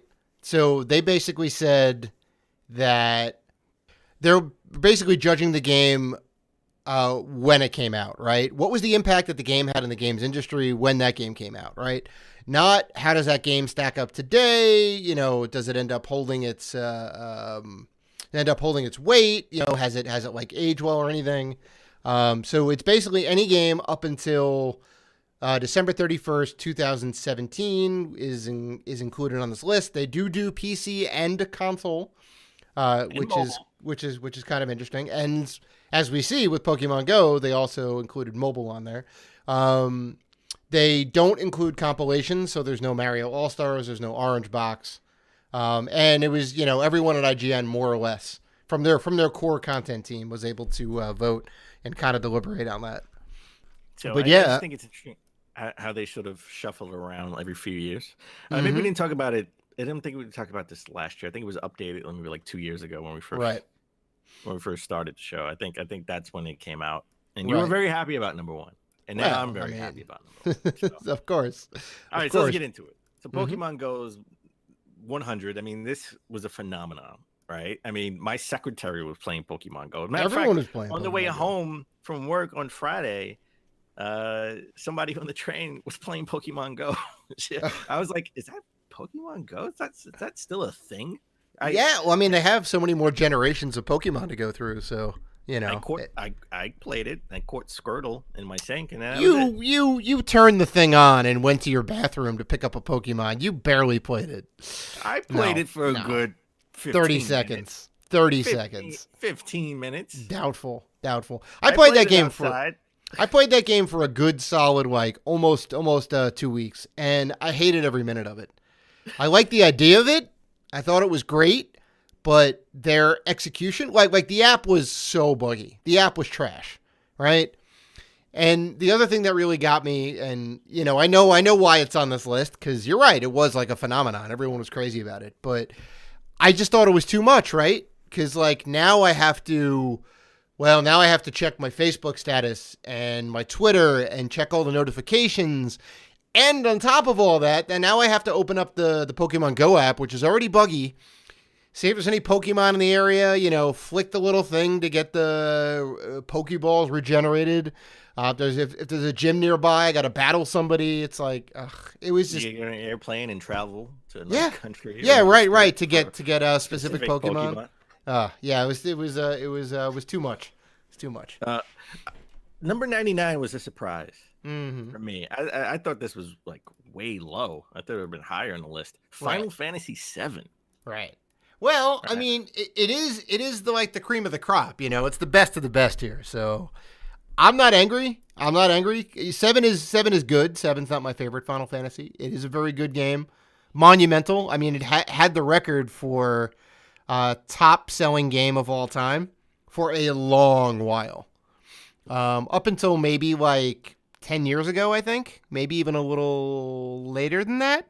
It had the record, it was amazing. It brought so many new people into the gaming world, so, I mean, in that case, you don't think it's the best Final Fantasy game of all time. And we'll get to that later on the list. Mm-hmm. Mm-hmm. Another game I thought, I know about the impact of Fallout 2. I mean, I've never played it. I've heard Mm-hmm. about it. I mean, Fallout 2 was PC only, correct? Fallout and Fallout 2 were PC only, yeah. Yeah. And it was 92. Number 92 on the list. I thought it'd be just a slight bit higher because I knew back in the day I had a lot of friends that like always talked about Fallout 2. Yeah. But I mean, I wasn't a PC gamer, so right. The thing about Fallout, and I wish they would do a proper update to it. I mean, even if it was just like work out all the bugs, make it work on Windows 10, I would be so happy because the version you get from good old games is still very buggy. Like they tried to update it as best they could, but it's tough. But the thing that I thought was the best about the game is, how games will say like, oh, we're an open world game. You can do whatever you want, right? Mm-hmm. And then you try and do something and immediately there's like a wall in front of you. Like you can't do it for whatever reason, right? Like if you try and kill somebody, they'll get right back up, right? Which is something that I had a problem with newer Fallout games, right? There were like characters who couldn't die, and I thought that's not the spirit of Fallout, right? Like in Fallout 2, I kid you not, you can walk into town, you can murder everybody. You can murder the old people, you can murder the shopkeeper, you can murder the town mayor, you can murder the kids. It's insane. They would let you do anything in that game, you know?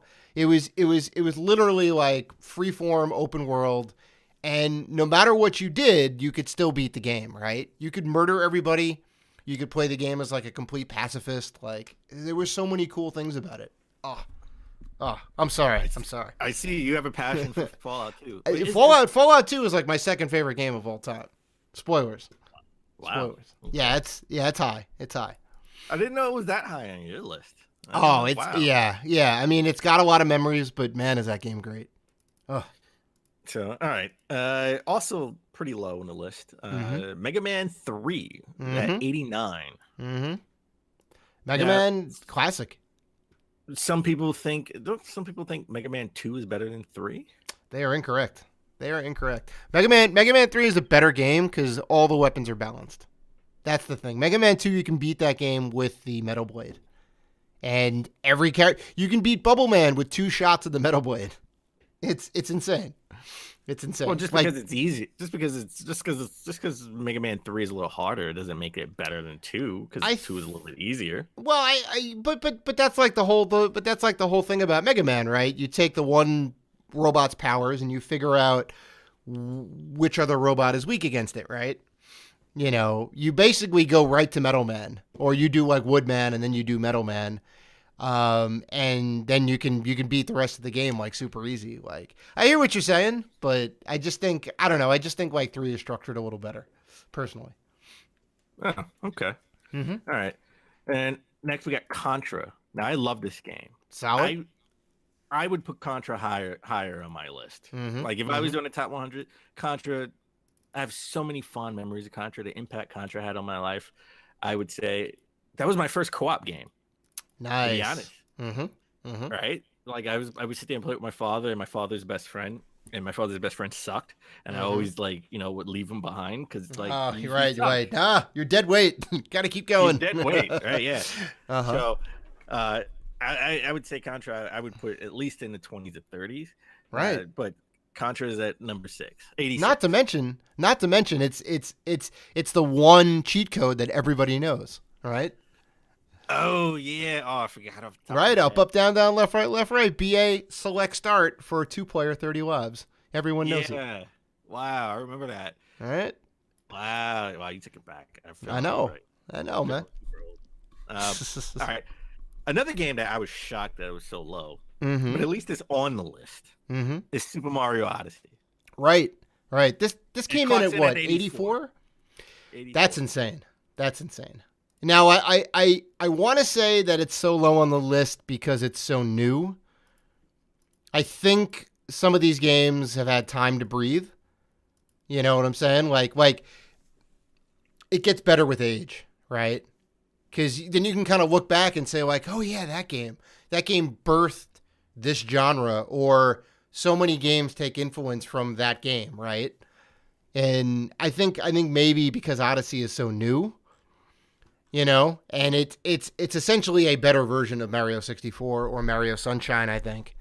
You know, maybe that kind of has something to do with it. No, you're absolutely right. I think when they update this list again, maybe in Odyssey's going to jump. years, Mm-hmm.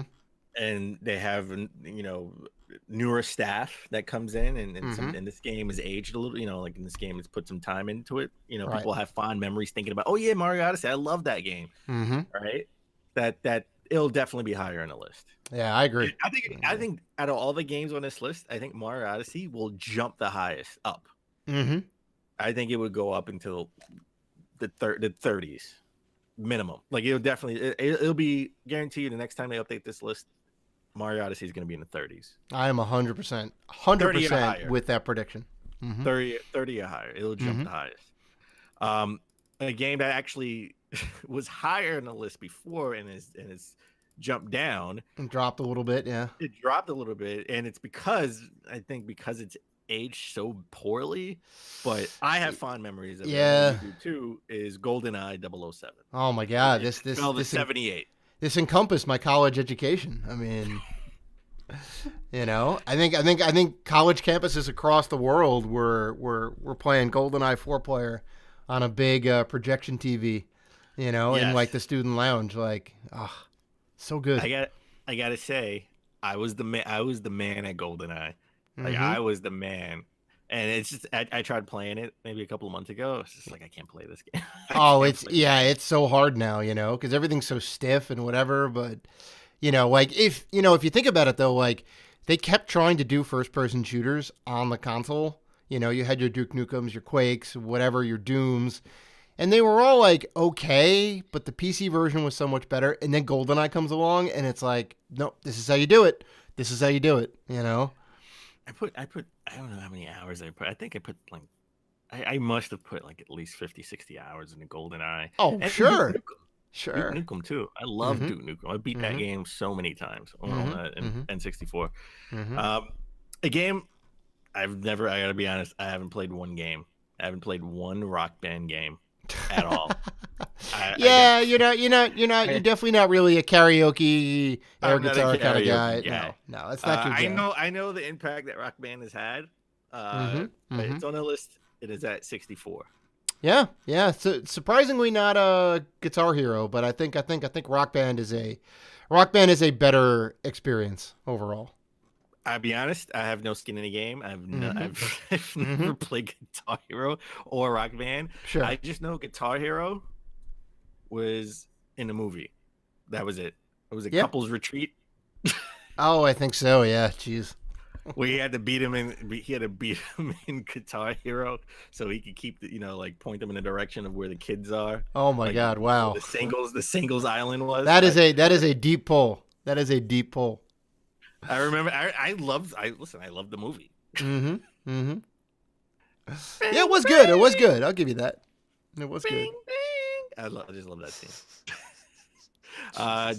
We talked about Donkey Kong. We talked about Donkey Kong Country, but the actual original Donkey Kong clocks in at 67. That's pretty solid.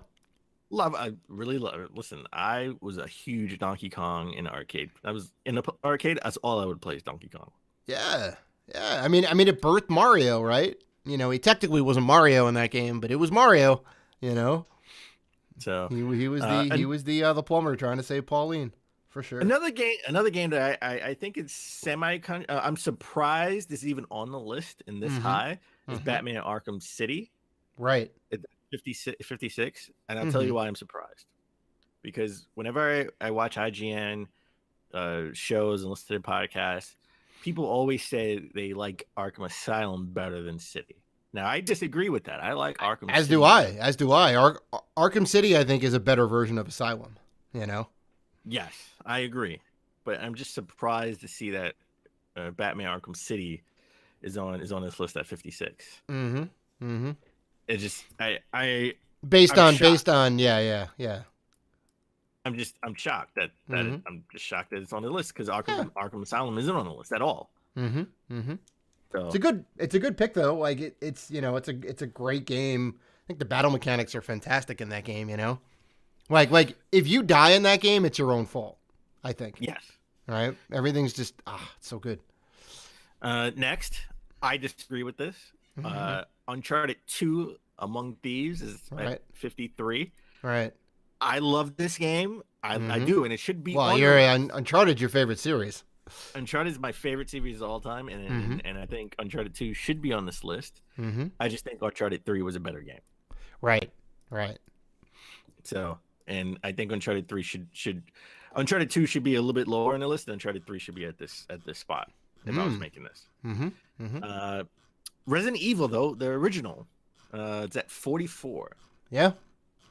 Now, I mean, this go game, I got to be honest. I don't like spooky games.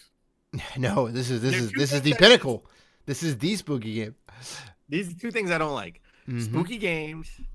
I don't like. I'm not in spooky game, and I don't like stealth games. Right. Even though lately I've been warming up to stealth games. Yeah, there you go. As you should. There is no warming up to a spooky game. Okay. Right. I did not buy Outlast. I didn't buy Outlast 2. Okay. I own Resident Evil because I owned it when it first came out. I can never finish it. You know why? Because it's a spooky game. I mean, even if you can't play the game, you have to recognize its place in history, right? It birthed the genre of survival horror. So that alone kind of puts it in that pantheon, right? It's like Mario birthed side scrollers, right? Before that, screens were static, so I mean that holds a place in history. Like the original has definitely got a lot of issues with it. And it hasn't aged well, which is why they keep putting remakes out of it. Which, if you're going to play anything, like play the most current remake for whatever system it's on, and you'll have a good time with it. But yeah, so hard pass. Understood. You know what? I can play it if there's a bunch of people around me playing it. Right. You can like watch as a spectator and see everything going on. Sure. No, I can play it. You need someone to hold your hand. I see. I do. Put a hand on my shoulder and say it's going to be okay. Aww. Not a big spooky game guy. Okay. Now, next on the list, clocking in at number 38. Oh. Dave's pick for the best Final Fantasy game of all time. This is where I have issue. This is where I have issue. Why is Final Fantasy VI only at 38? You're right. It should have been top 54. Top 5. No. It's got to be in the top 5. This game is good for so many reasons. I'm not going to go into those now because I could speak on this for like hours on end. But this game is fantastic. Just tell me why is it better than 7? Because 7 I know about. I knew about 7 when it came out. I tried it. I tried playing 7 when it first came out. I think I'm not a big RPG fan. Yeah, I think the story and the character development is much better in 6. Like 6 has, I mean, the main character is a woman, right? Something we wouldn't see until Final Fantasy 13, right? Which everyone was very kind of mixed, had a ton of mixed reviews on. And she was a strong female lead. There were multiple female characters in that game that were great. There was 12 legitimate characters, and they all had interesting backstory. The graphics, the sound, it did so many things that hadn't been done before in like an RPG. It was and definitely one of the best games on the Super Nintendo. Really kind of pushed the hardware. Just like so much about that game was just incredible. And yeah. It's good. It's good. For anyone who hasn't played it, please play 6. I'll say that. I haven't played it. Well, anyone who has an interest in RPGs, play this game. Gotcha. It's very good. A game that I think should be much higher on this list. I think this game should be top 10. Okay. And it's at number 26, and that's The Legend of Zelda Breath of the Wild. Or sometimes referred to Breath of the Wild by Dave. Breath of the Wild. But that was you, not me. Stop trying to throw me under the bus. That was you. You think. I know it was you. You think it was me. Get out of here. You know that I think it was you. I do. You're right. I think this game is too low on this list. It should be much, much higher. Mm-hmm. Mm-hmm. I mean, this is the best Zelda game I think of all time. I agree. And it's very interesting. The original Legend of Zelda is a little bit lower on the list. It's 35. So I'm very happy that Breath of the Wild clocked in above it, because it's the better version, Yeah. And a game that's a little above it is Minecraft. Just a little game. I don't know if you ever heard of that game, Minecraft. Clocks in at 24. I think I think I may have seen something about that in like Forbes magazine or something. Yeah, still selling. Still sounds like top 20 selling games right now. Yeah. You look at the charts. Years. Uh-huh. Who's buying this game? Don't people already have Minecraft? All the little kids, man, they start growing up. They're like, gotta get Minecraft. Best decision Microsoft ever made was to buy Minecraft. Well, they bought Mojang. Right. Mojang Games, yeah, or Mojang. So, and right above Minecraft, and I know Dave blew a gasket when he saw this. Well, is Halo 2. I mean, number 23. I just don't understand because the original Halo is on here. Right, and the original Halo is is higher on the list than Halo 2, but I don't know. I think it's a weak entry. People didn't necessarily like the story turns in there. They were very unhappy that you didn't play as Master Chief the whole entire game. Like they kind of split it 50-50. It was interesting for sure, but multiplayer arguably not as good as the original. I don't know. I mean, they did introduce mainstays like the energy sword and whatnot, and some other cool things. But yeah, I don't know. I'd be happy with it not being on the list as much as I love the Halo franchise. Wow, it's just okay. Yeah. I mean, there's definitely better games. Put Duke Nukem there. Put Duke Nukem 3D there. That's what really should be there. I think. I would agree with that. I would agree with that. Well, in that vein of Duke Nukem. In that same sort of vein, Doom, the original Doom, clocks in at 19. Now, the original Doom was when I was a PC gamer. Yep. I played the heck out of Doom in Doom 2, where you can make your own levels. Yep. We both have fond memories of playing Doom. Yeah, and I think we talked about Wolfenstein and Corridor 7. That's right. Doom. Those were my PC games I played back in the late 80s, early 90s. Another game that I played the heck out of, I played the heck out of in arcades, and then I definitely got it for Super Nintendo. Is Street Fighter 2. Clocks in at number 15. My God, this game was amazing. You want to talk about impact? This killed the art. Listen, you went to the arcade for two reasons.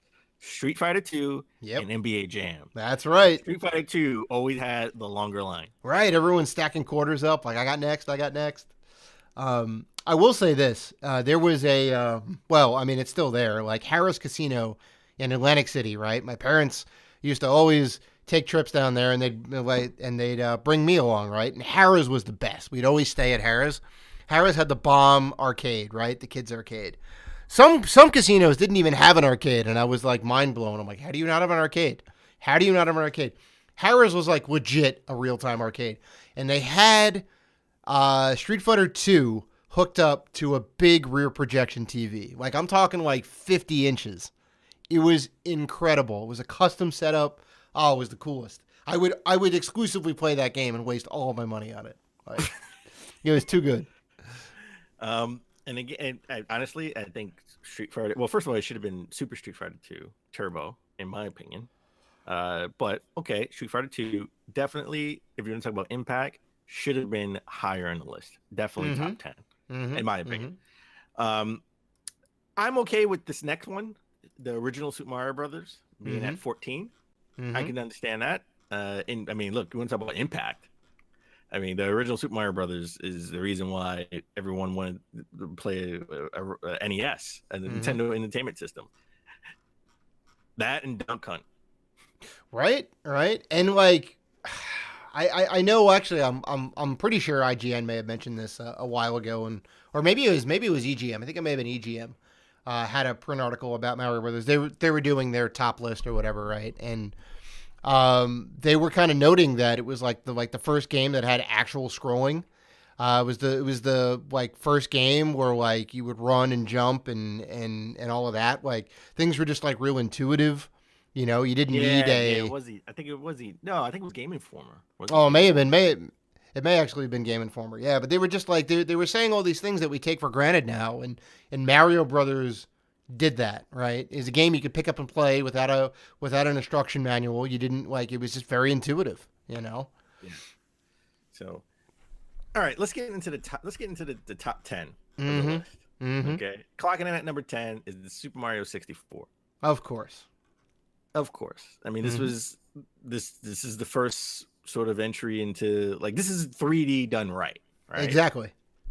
I don't really have nostalgia for it because I never played it back in the day. Same. I only had Mario Kart and GoldenEye for a long time. Right.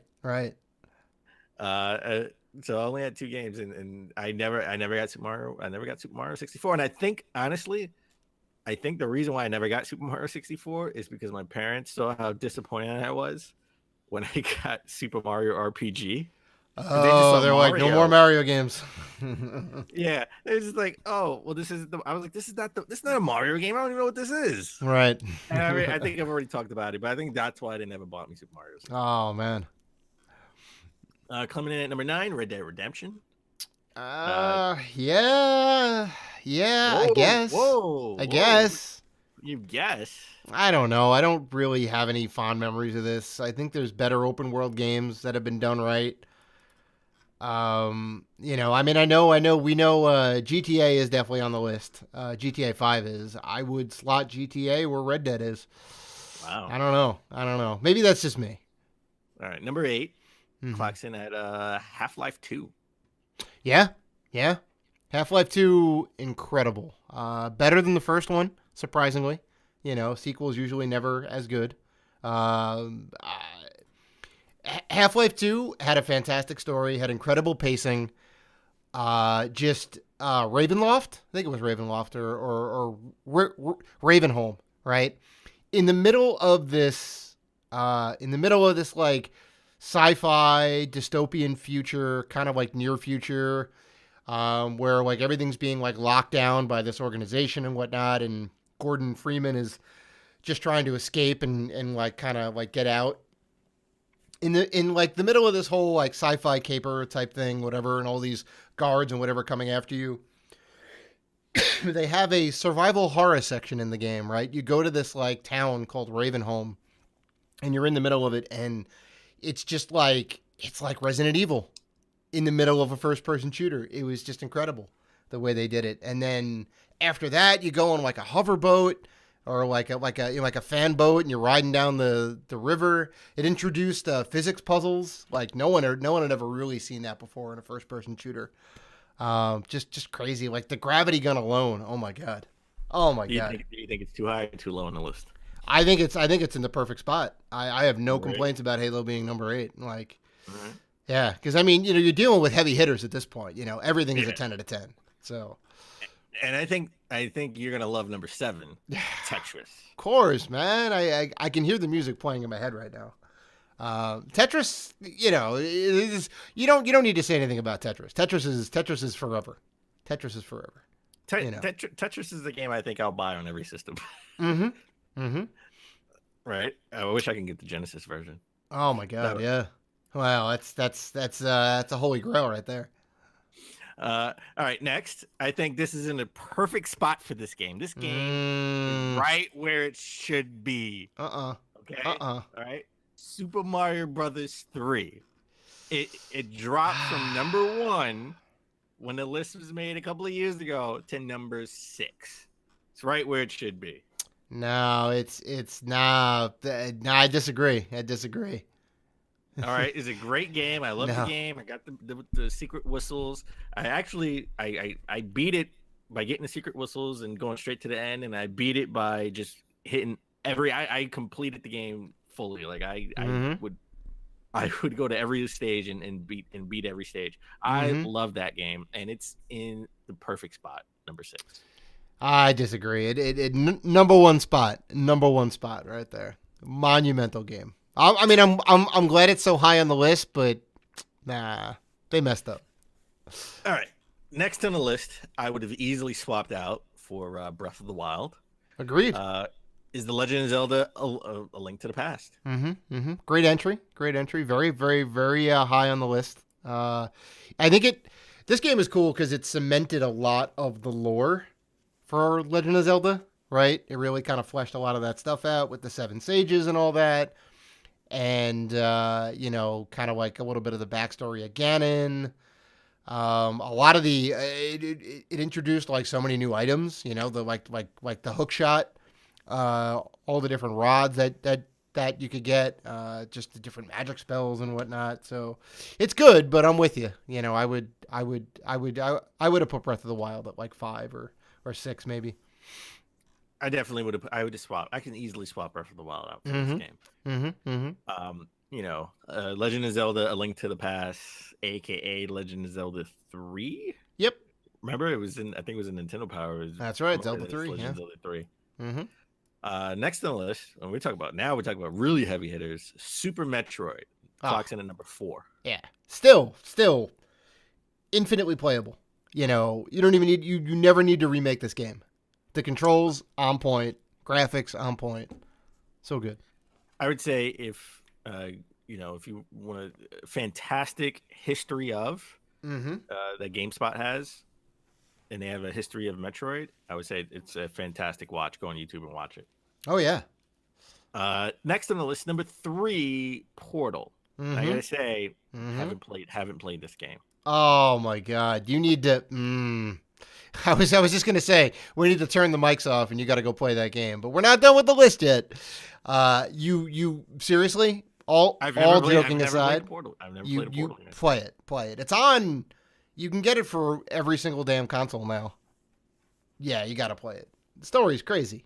Well, what's so good about it? The story.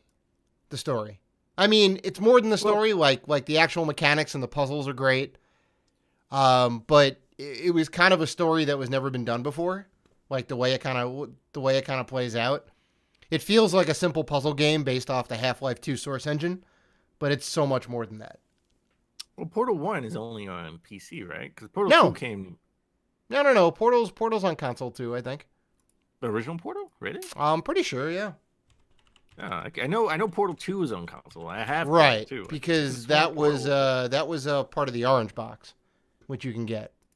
I'm looking that up right now. I am almost positive. It is available on Windows, PS3, Xbox 360, Mac, and Linux, and Android. Maybe it's digital only. Probably, but yeah, play that game. You will be very surprised. Okay, and no, I have Portal 2. Right. For PS3, it's not part of Orange Box by itself. I have the actual Portal 2 game. Yeah, I think they released it on its own too, but yeah. So maybe you could play Portal on maybe Portal 1 you could play on Orange Box. Portal 2 was maybe it was Portal 1. Yeah. Well, yeah, anyway. It's Half-Life 2, Episode 2, Team Fortress 2, and introducing Portal. That's right. It is part of the Orange Box. And I do have the Orange Box. Well, all right, you do yourself a favor and play that game. Okay. A game that clocking in at number 2, I disagree with this. I got to be honest. I could easily swap this out with Breath of the Wild as well. Right. To be honest. All right. The Legend of Zelda: Ocarina of Time. I know a lot of people were gonna say blasphemous, whatever. This game is fantastic, 10 out of 10. It's great, but yeah. I still think Breath of the Wild is a better game too. I think Breath of the Wild is a better game. Maybe they're going sort of on impact, but I can argue impact of Breath of the Wild is somewhat bigger because it was the launch game for the Switch, right? And it was the success of the Switch. It was the swan song for the Wii U. Kind of. I think what you said about Odyssey is probably going to hold true for Breath of the Wild. It's going to start slipping higher in the list. Oh, definitely. Definitely. All right, and number one, the game that should be on everybody's number one list, or everybody's list, number one on everybody's list, is the best game of all time in the best Mario game, Super Mario World. Yes, thank you. Where's the applause? Hold the applause. Hold the applause. Thank you. I am not adding an applause post in a post. Sorry. Nope. Yeah, nope. It's okay. Nope. It's okay. Listen, Super Mario World introduced Yoshi. Listen, and they introduced Yoshi in the beginning of the game. Like, you don't have to really go find him. Like, there in the beginning. He's in stage 2.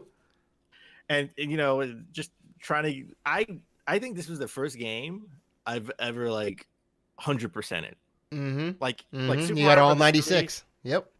Yeah, Super Mario Brothers 3, I 100%ed later on in life. I think at the time, this was the first game that in 1990, so I was 8 years old. This is the first game I 100%ed, and I wanted, and I wanted the Nintendo Power so I can get all the secrets. Right. I mean, it is definitely a fantastic game. One thing I will say about Super Mario World, and this is a great game. Me and Danny will disagree on what's better, 3 or World.